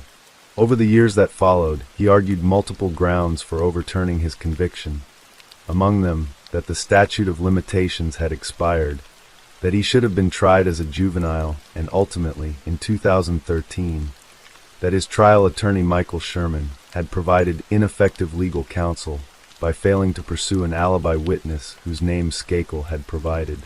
In October 2013, a Superior Court judge agreed and granted Skakel a new trial. He was released on bail. Dorothy Moxley, by then in her 80s, said she would fight to keep the conviction intact. She and her son John said publicly that they believed in Skakel's guilt and that they would not stop pursuing justice for Martha. In May 2018, the Connecticut Supreme Court vacated Skakel's conviction entirely, ruling that Sherman had indeed rendered ineffective assistance by failing to call an alibi witness, a cousin of Michael's who could have testified that Michael had been at his house during the critical window of time. State prosecutors were left with a decision: seek a new trial or drop the charges. In September 2020, the state announced it would not retry Michael Skakel. All charges were dropped. He walked out of the proceedings a legally free man. Michael Skakel has since spoken publicly, breaking his silence in early 2026 to discuss the case and alleged that crucial evidence had been withheld from his defense team, including a sketch of a potential suspect who did not resemble him, psychological reports on other potential suspects who had failed polygraph tests, and witness accounts placing 2 other men in the neighborhood on the night of the murder. A civil lawsuit filed by Skakel in 2024 alleges that the lead investigator Frank Garr and the Greenwich Police Department deliberately concealed this evidence during his trial. The lawsuit also contains a deeply uncomfortable piece of information about Skakel's own family. It references testimony from Rushton Skakel's friend Sissy Ix, who reportedly recalled a conversation in which Rush Skakel Sr. claimed that his son Michael had confided in him, suggesting that Michael might have been responsible for Martha's death. Martha Moxley's murder remains, in the eyes of the law, an open and unsolved case. The weapon came from the house across the street. The only man ever convicted of killing her is now legally free. Her family believes they know who did it.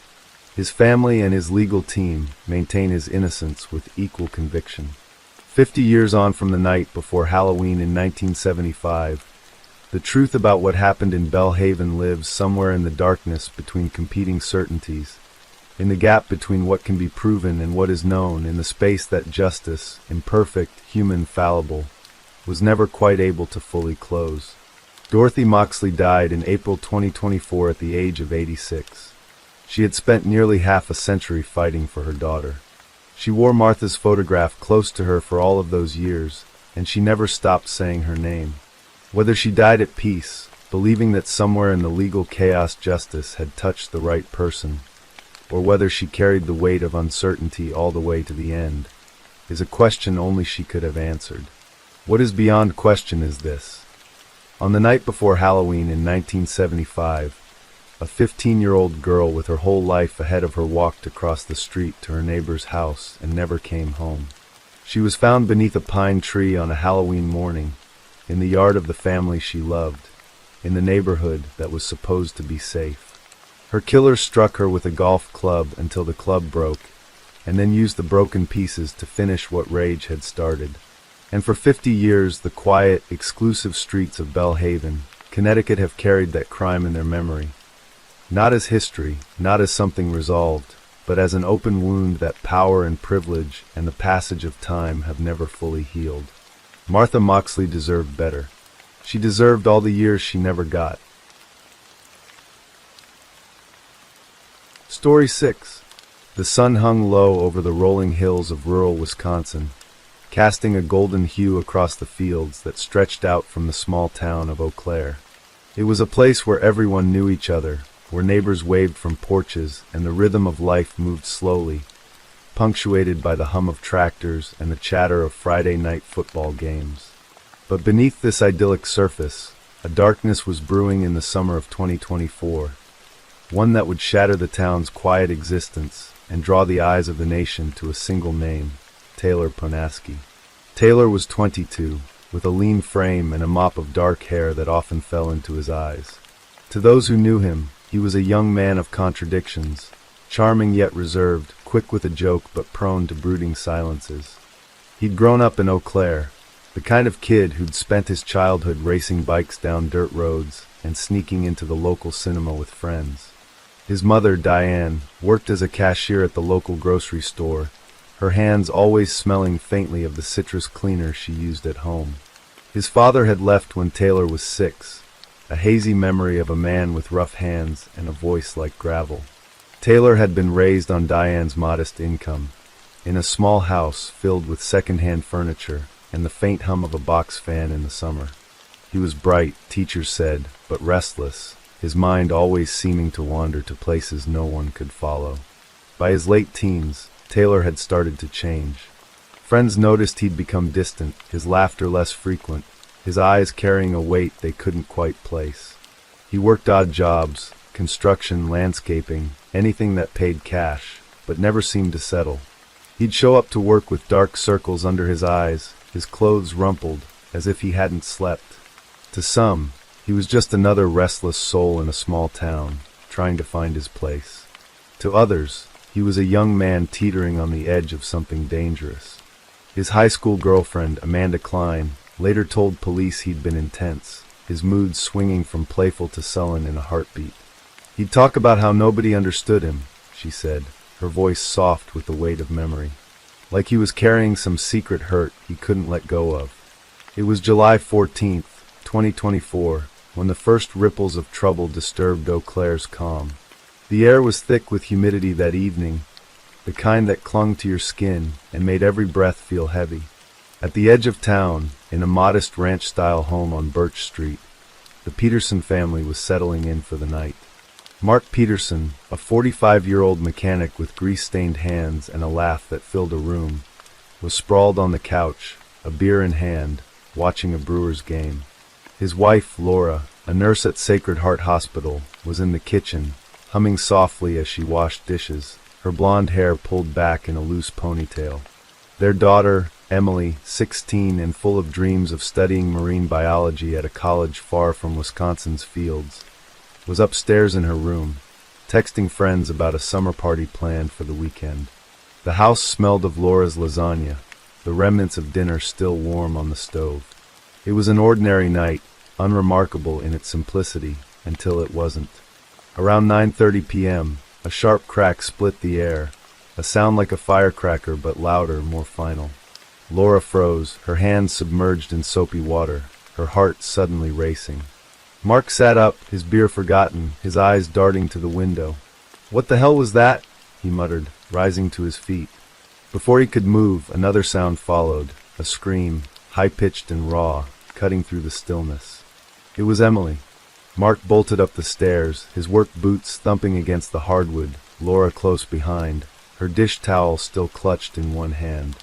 They burst into Emily's room to find her standing by her window, her phone clutched tightly, her face pale as moonlight.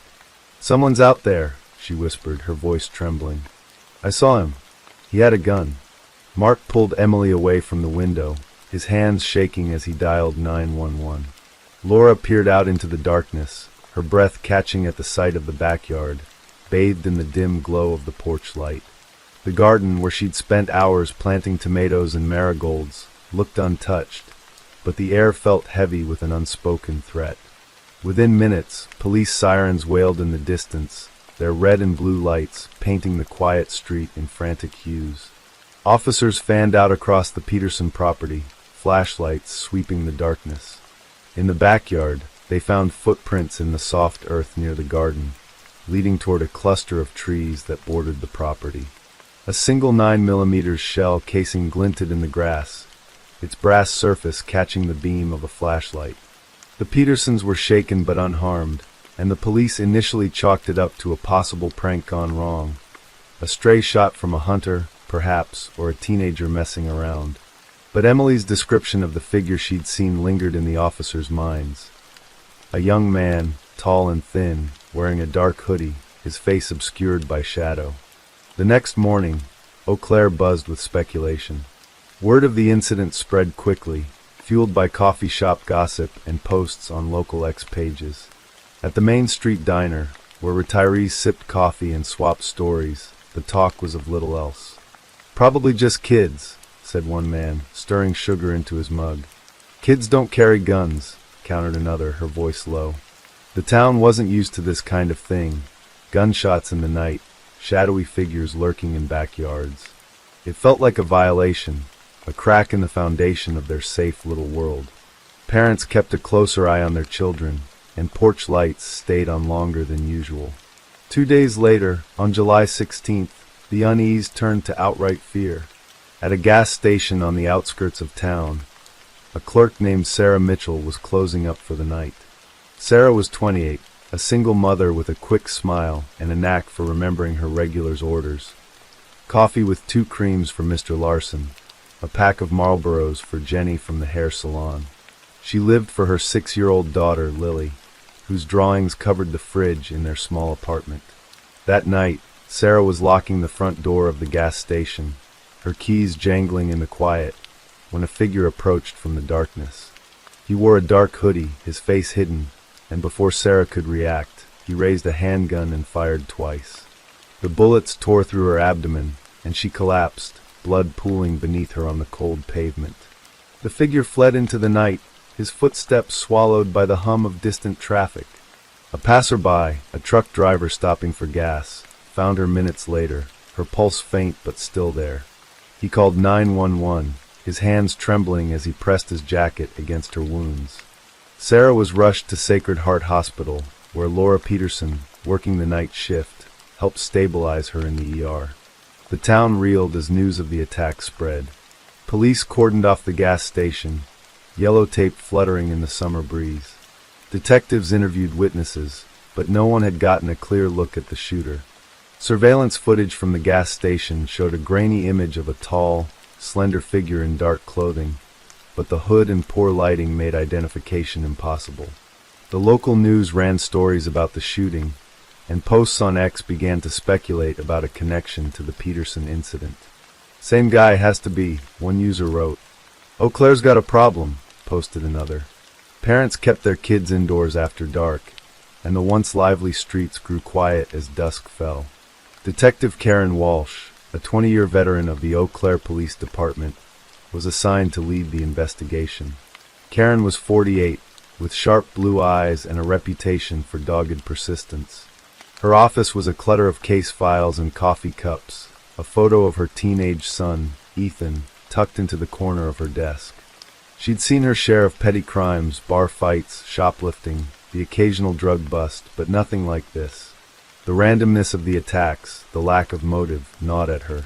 She pored over the evidence, the shell casing from the Peterson yard, ballistics reports from the gas station shooting, Emily's description of the figure. The casings matched, a 9mm handgun, not uncommon, but a start. Karen's gut told her this wasn't random. There was intent here, a pattern waiting to be uncovered. She spent late nights at the station, her desk lamp casting long shadows as she reviewed witness statements and crime scene photos, searching for the thread that would tie it all together. On July 18th, a tip came in from Mike Jensen, a bartender at the Rusty Nail, a dive bar where construction workers and college kids mingled over cheap beer and darts. Mike was a burly man with a graying beard, the kind of guy who knew everyone's secrets but kept them to himself unless pressed. He told police he'd overheard a conversation the night before between 2 regulars, both of whom seemed nervous. One mentioned a guy named Taylor who'd been acting off lately, talking about needing to settle a score. Mike didn't know Taylor's last name, but he described him as a lanky kid in his early 20s, always wearing a dark hoodie, his eyes darting like he was expecting trouble. Karen's ears perked up. It wasn't much, but it was a name, and in a town like Eau Claire, a name could lead somewhere. The police began digging into Taylor Panaski. He was no stranger to them. Small-town departments kept tabs on troubled youths, and Taylor had a record. At 17, he'd been caught spray-painting graffiti on the high school gym, a minor offense that earned him community service. At 19, he'd gotten into a drunken fight at a bonfire party, leaving another kid with a black eye. There were also reports from his high school teachers about his temper, how he'd slam his fist on a desk when frustrated or storm out of class. Amanda Klein, his ex-girlfriend, told police he'd been possessive during their relationship, texting her dozens of times a day, accusing her of talking to other guys. He wasn't violent, she said, twisting a strand of hair around her finger, but he'd get this look in his eyes like he was holding something back. The more Karen learned, the more Taylor seemed to fit the profile of their suspect. Young, restless, and carrying a chip on his shoulder that weighed heavier with each passing year. On July 20th, police brought Taylor in for questioning. The interrogation room was stark, its gray walls lit by a flickering fluorescent bulb. Taylor slouched in a metal chair, his hands stuffed in the pockets of his hoodie, his dark hair falling into his eyes. Karen sat across from him, her notepad open, her voice calm but firm. "Where were you on the night of July 14th?" she asked, her pen poised. Taylor shrugged, his shoulders hunching. "Home, probably. I don't keep a calendar." "And the night of the 16th? When Sarah Mitchell was shot?" Another shrug. "I don't know. Out with friends, maybe." His alibis were vague, his demeanor evasive. Karen pressed him, asking about his recent behavior, his relationships, his work. He gave short, clipped answers, his eyes darting to the door as if he expected to bolt at any moment. She showed him a still from the gas station surveillance footage, the grainy figure in the hoodie. "That look like anyone you know?" she asked. Taylor barely glanced at it, muttering, "Could be anyone." They didn't have enough to hold him, no witnesses placing him at either scene, no physical evidence tying him to the crimes. Karen let him go but assigned a surveillance team to watch him, hoping he'd slip up. The breakthrough came on July 22nd. A hunter named Tom Bradley, out tracking deer in the woods near Eau Claire, stumbled across a shallow hole, partially covered with leaves. Curious, he brushed the dirt aside and found a plastic bag containing a 9mm handgun, its serial number filed off. The discovery sent a chill down his spine. He'd heard about the shootings on the news, and he called the police immediately. Officers retrieved the gun, and ballistics tests confirmed it was the weapon used in both the Peterson incident and the gas station shooting. Fingerprints on the bag were faint, smudged by moisture, but one partial print was clear enough to run through the database. It matched Taylor Ponaski. Karen's team moved quickly. On July 24th, they arrested Taylor at his apartment, a cramped one-bedroom above a laundromat that smelled of detergent and stale cigarettes. He was sitting on a sagging couch, a half-empty beer can on the coffee table, when the officers knocked. He didn't resist, but his eyes burned with defiance as they cuffed him, his jaw set tight. In his apartment, they found a notebook tucked under a pile of clothes in his closet. Its pages were filled with scribbled rants, angry words about betrayal, about people who'd crossed him, about a world that didn't understand him. One entry, dated July 10th, read, "They think they can just walk away like I'm nothing. They'll see. They'll all see." There was no clear motive, no list of targets, but the writings painted a picture of a young man consumed by resentment, his thoughts spiraling into a dark place. The case went to trial in October 2024, and Eau Claire was gripped by the proceedings. The courtroom, a wood-paneled room in the county courthouse, was packed each day, locals craning to see the young man accused of shattering their town's peace. The prosecution, led by Assistant District Attorney Rachel Carter, built a meticulous case. Rachel was 35, with a sharp mind and a reputation for never backing down. She presented the ballistics evidence, showing how the gun found in the woods matched the casings from both crime scenes. The fingerprint on the bag, though partial, was a critical link. Emily Peterson took the stand, her voice steady despite her shaking hands, recounting the figure she'd seen in her yard, the glint of the gun in the moonlight. Sarah Mitchell, still recovering from her injuries, testified via video from her hospital room, her words halting but powerful.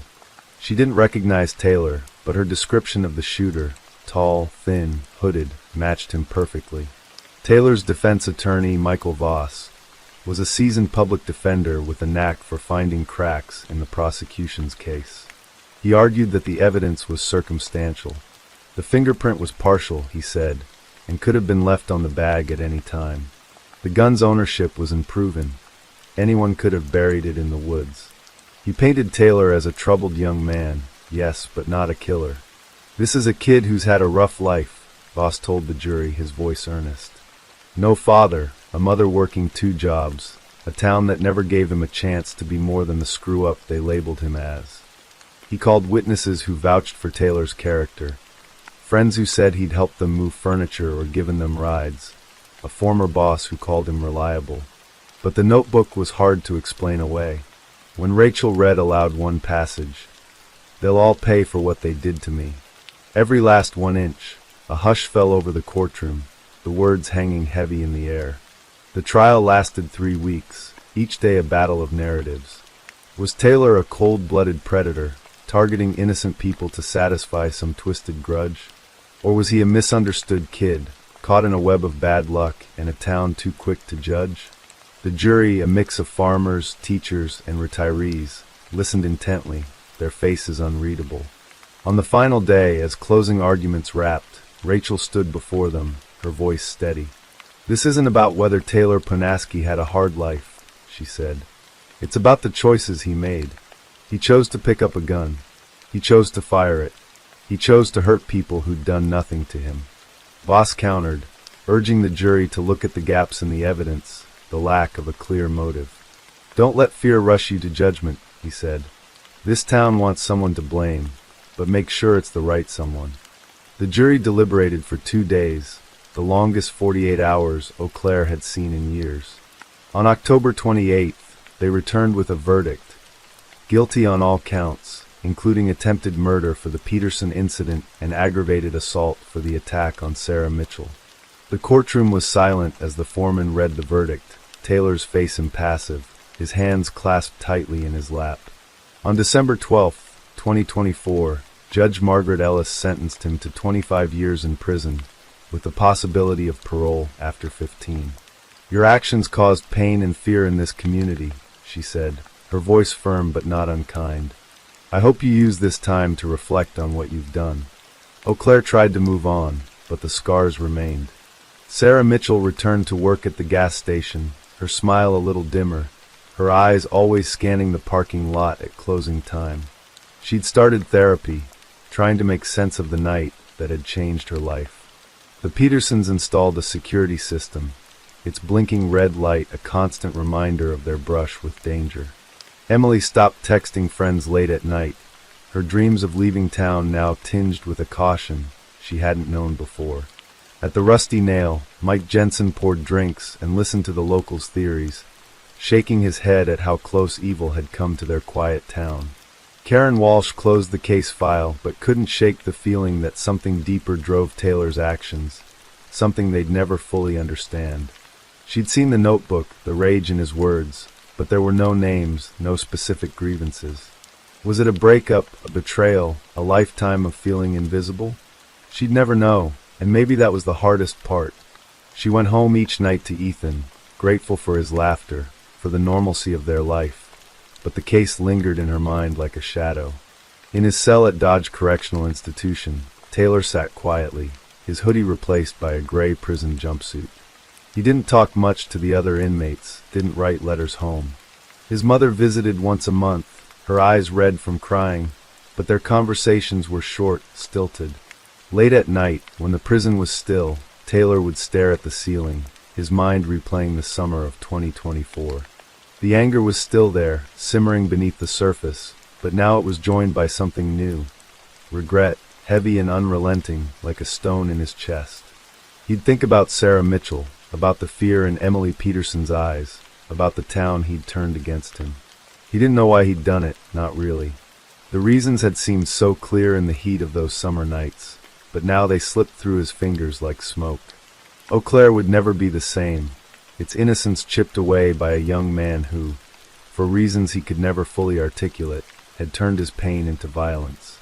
The fields still stretched out under the golden sun, the tractors still hummed, and neighbors still waved from porches. But there was a wariness now, a quiet understanding that danger could come from within, from the boy next door who'd once raced bikes down dirt roads. And as the years passed, the story of Taylor Ponaski would linger in the town's memory, a cautionary tale of how quickly the ordinary could unravel into something dark and unforgettable. Story 7. The air in New Liscard, a small town nestled in the vast expanse of northern Ontario, carried a crisp, autumnal promise on the last Saturday of September 1996.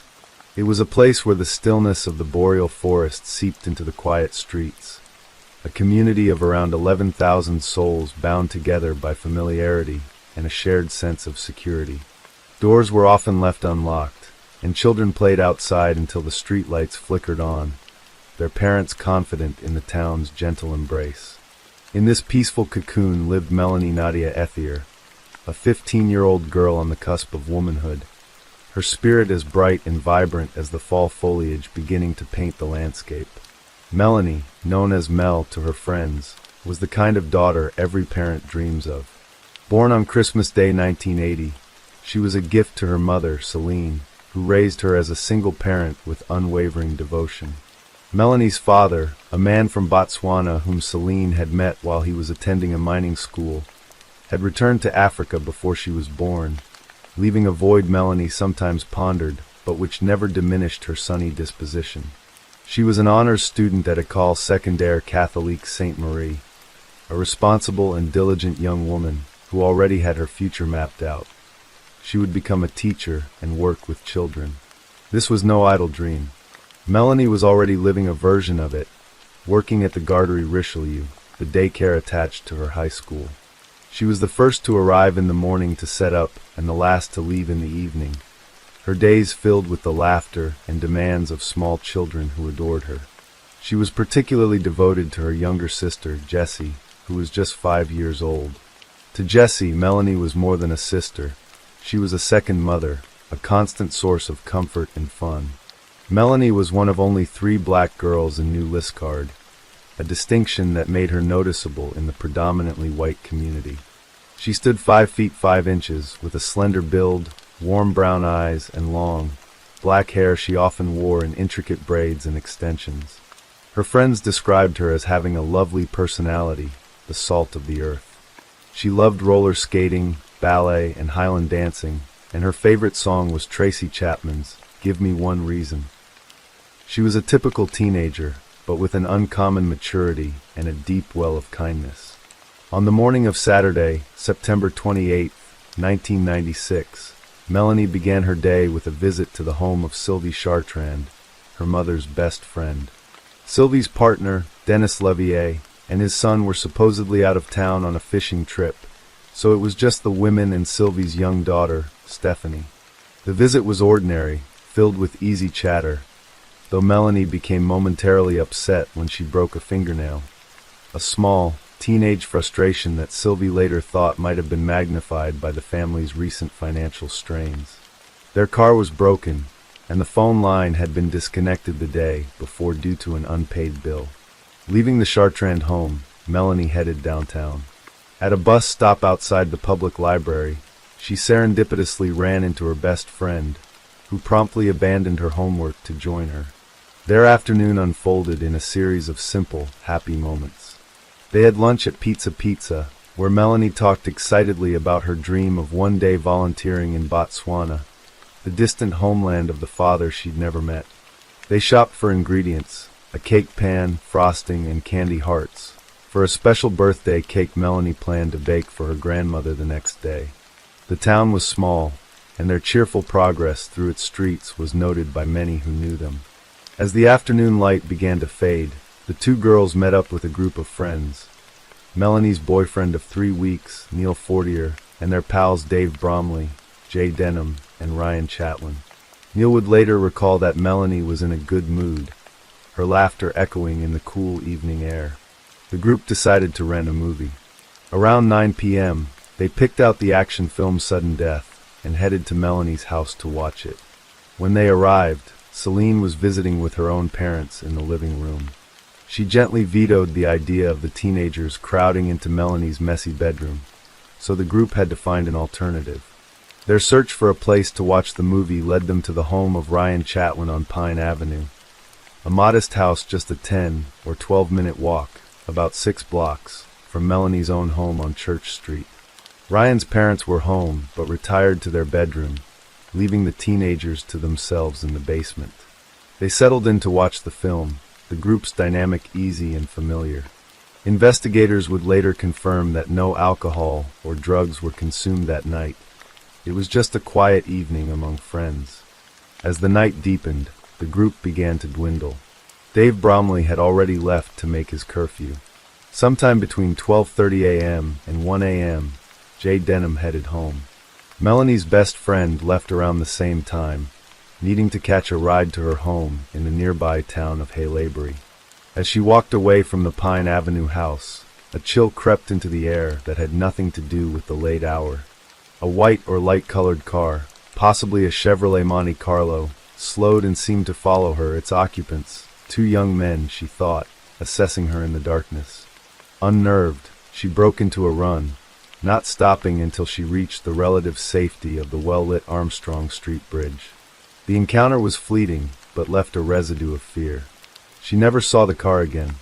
Back at the Chatwin house, only 3 people remained: Melanie, her boyfriend Neil, and their friend Ryan. The movie ended, and the time came for Melanie to leave. Her family's phone was disconnected, so she couldn't call for a ride, a simple inconvenience that would have world-altering consequences. Though it was unusual for her to walk home alone so late, she set out on foot into the quiet, moonlit night. It was sometime between 1:30 a.m. and 2 a.m. on Sunday, September 29th. One of the boys walked her to the door, watching as she turned west onto Pine Avenue East. A solitary figure in a green Nike windbreaker, blue jeans, and black boots, her form quickly swallowed by the shadows. Her path home was short, a familiar route she had taken countless times. It would lead her over the Armstrong Street Bridge, which spanned the dark, slow-moving Wabi River, then past a gas station and an apartment building. The final stretch involved a poorly lit back road, a shortcut she often took. The night was clear, and a nearly full moon cast a pale, ethereal glow, offering some light along her way. She was just minutes from home, but she would never arrive. The first hint of wrongness came with the piercing sound of an alarm clock. At around 6 a.m., Celine was roused by the alarm in Melanie's empty room. Initially, she wasn't worried. Melanie was responsible, but she was also a teenager who sometimes stayed over at a friend's house without advance notice. Celine turned off the alarm and went back to sleep. A few hours later, a knot of unease began to tighten in her stomach. Melanie's grandparents arrived around 10 a.m. to celebrate her grandmother's birthday, expecting to find a freshly baked cake waiting for them. But the cake ingredients Melanie had so carefully purchased lay untouched. The house was silent. Panic began to set in. Celine and her father drove to a Tim Hortons to buy a replacement cake, and from there, Celine began a frantic series of calls from a payphone. She reached Melanie's best friend, who confirmed she'd left Ryan's house hours before Melanie did. More calls revealed that Melanie had left Ryan's home in the early hours of the morning, intending to walk home. The afternoon sun was high in the sky when Melanie missed her shift at the daycare. That was the final, screaming confirmation that something was terribly wrong. Melanie would never miss work. She would never abandon the children who depended on her. At around 1 p.m., a terrified Celine Ethier dialed the new Liscard police service and reported her 15-year-old daughter missing. The town's peaceful atmosphere was about to be irrevocably shattered. The search began almost immediately that Sunday afternoon. Police officers fanned out from the Ethier residence, their initial focus on Melanie's short, final route home. They combed the area around the Armstrong Street Bridge and traced the muddy banks of the Wabi River, their boots sinking into the soft earth. By Monday, realizing the potential gravity of the situation, the local police requested assistance from the Ontario Provincial Police, OPP. The response was massive. A helicopter from Sudbury buzzed overhead, its rotors chopping the quiet air. A police dog team from North Bay and a specialized search and rescue dog arrived to scour the area around Pine Avenue. The community, shaken from its slumber, rallied. Volunteer firefighters joined dozens of officers in canvassing the town and the dense surrounding wilderness. Every bush, every ditch, every darkened alleyway was subjected to intense scrutiny. The search expanded. An underwater search and rescue team spent 3 days in the murky depths of the Wabi River. The visibility so poor due to clay deposits that they were forced to feel their way through the cold, black water by touch alone. A hulking C-130 Hercules military transport aircraft was even brought in to survey the vast landscape from above. Yet, for all the manpower and technology thrown at the search, there was nothing. Not a single scuff mark on the pavement, not a torn piece of fabric, not a footprint out of place. It was as if Melanie Ethier had simply evaporated into the cool night air. The police found no useful surveillance footage from the convenience store near Ryan's house, a potential window into her final moments that remained stubbornly blank. Investigators quickly concluded that she had not run away. She had every reason to stay. Foul play was suspected. In the ensuing days and weeks, Melanie's face was everywhere. Posters bearing her smiling image and the desperate plea for information were tacked to telephone poles and taped to shop windows in new listcard in towns as far away as Ottawa and Montreal. A large, haunting billboard was erected outside the nearby town of Latchford, featuring a photo of Melanie and a question that seemed to be posed by the missing girl herself. "You know what happened to me, so why don't you help?" Celine, her heart a tangled mess of hope and terror, worked tirelessly alongside volunteers to keep her daughter's story alive, her grief channeled into a fierce determination to find answers. As the initial frantic search wound down without yielding any clues, the police investigation deepened, peeling back the layers of the town's quiet life to reveal a darker, more complex reality. The three boys who were with Melanie on her final night were questioned. The cloud of suspicion that settled over them was heavy and suffocating, a burden for any teenager to bear. Neil Fortier, her boyfriend, would later say his biggest regret was not walking her home that night. He passed a polygraph test, and both of the other boys volunteered to take one, but only Neil was ever asked.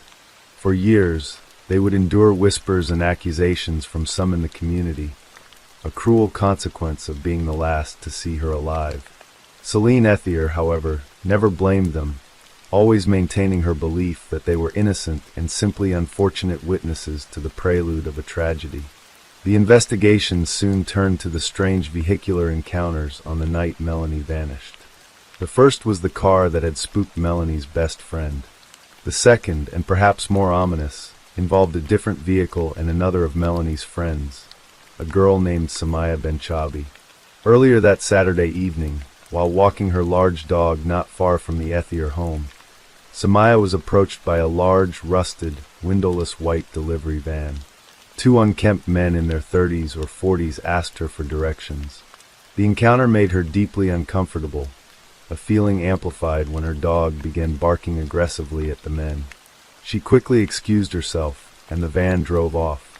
Later that night, the same van, or one strikingly similar, was spotted parked in a dark spot outside the video rental store the group had visited.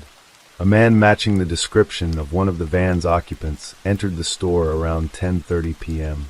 He was middle-aged, with dirty blonde hair, and wore grimy work clothes. He loitered aimlessly, ignoring the clerk's offers of assistance, and left without saying a word. The clerk, who was the sister of one of the boys with Melanie that night, was so unnerved by the man's bizarre behavior that she called her father for a ride home when the store closed.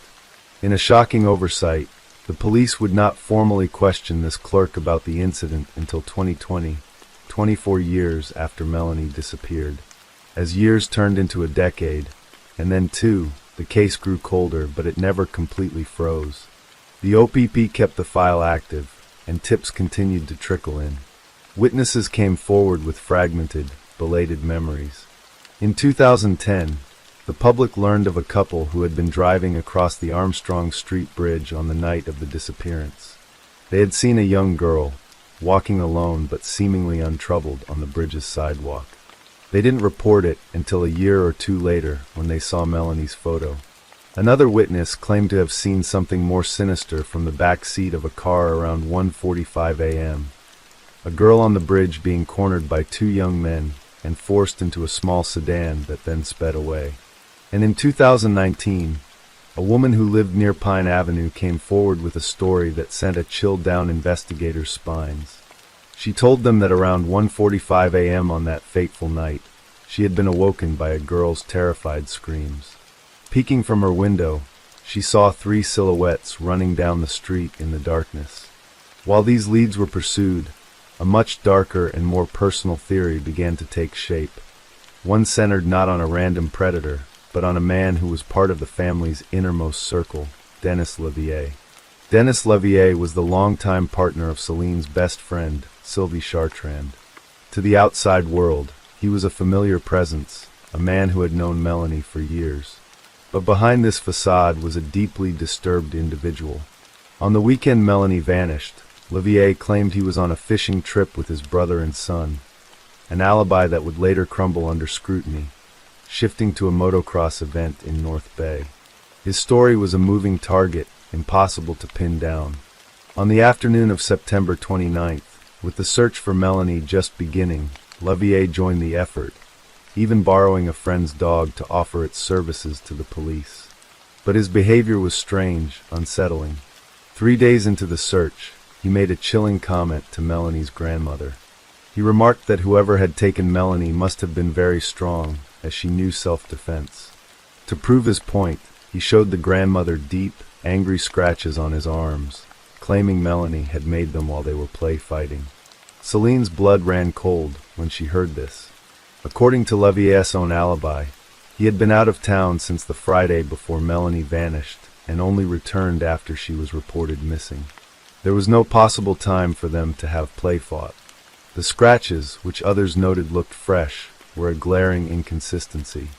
Levier later changed his story, telling a neighbor the marks were from brushing against branches while searching in the woods. The lies began to pile up, and Celine, her trust shattered, began to distance her family from the man she had once considered a friend. As the years passed, Levier's predatory nature became horrifyingly clear. It emerged that he had a long and sordid history of sexually harassing and assaulting underage girls, often friends of his own stepdaughter, Stephanie. He would make advances, lure them to hotel rooms with fabricated stories about needing a babysitter, and exploit their trust. The stories were sickeningly similar, a pattern of manipulation and abuse that had gone on for years, whispered about but never fully brought to light. In one of his most monstrous acts, years after Melanie's disappearance, Levier targeted her younger sister, Jessie. He tricked the young woman, then a teenager, into coming to a hotel on the outskirts of New Liscard, again under the guise of work. Once inside, he locked the door and for 4 terrifying hours he consumed cocaine, stripped naked, and made sexual comments toward her while she pretended to text on her phone, frozen with fear. Jessie eventually managed to convince him to let her leave, and the incident cemented her belief that this man was capable of anything, and likely responsible for her sister's disappearance. Despite the mounting suspicion from the Ethier family and others, the police investigation into Levier seemed to lack urgency. Celine felt her concerns were dismissed. In a 2021 interview, Sylvie Chartrand, Levier's former partner, stated that the police only spoke to her once, months after the disappearance, and never spoke to Levier at all while he was alive. In 2013 or 2014, while under the influence, Levier made a drunken confession to 2 friends. He told them he had killed Melanie Ethier. He refused to say what he had done with her body and threatened them into silence. Yet, he remained a free man. The end for Denis Levier came in January 2016. Celine, desperate for a confession, had arranged to confront him. The night before their planned meeting, Levier suffered a massive stroke. It left him paralyzed on one side and able to vocalize only a single sound, which witnesses said resembled the word away. He died in the hospital 2 weeks later, taking any secrets he held to his grave. His family later revealed that he had been diagnosed with dissociative identity disorder and had confessed to his partner that he had dreams in which he was Melanie's killer. The case of Melanie Ethier remains unsolved. It is a story of a light extinguished too soon and a mother's love that refuses to be dimmed by the passage of time. For over 2 decades, Celine Ethier has been the public face of this tragedy, a constant, unwavering voice for her missing daughter. She no longer believes Melanie is alive, a devastating conclusion she came to just 3 days into the search, but her fight for justice has never wavered. The Ontario Provincial Police investigation remains active, with a $50,000 reward offered for information leading to an arrest. Hundreds of tips have been investigated, and hundreds of persons of interest have been identified, but the key to unlocking the mystery remains elusive. Was Melanie the victim of the predatory family friend who lived just down the street? Was she abducted by the strange men in the white van? Was it a case of mistaken identity, connected to other violent crimes that plagued the region at the time? Or was it something else entirely, a random act of violence on a dark, lonely road? The questions hang heavy in the northern Ontario air, a ghost that haunts the community of New Liskeard. The smiling face on the faded posters is a permanent reminder of the night a 15-year-old girl took a 10-minute walk home and vanished from the face of the earth, leaving behind a legacy of unanswered questions and a family's unending grief.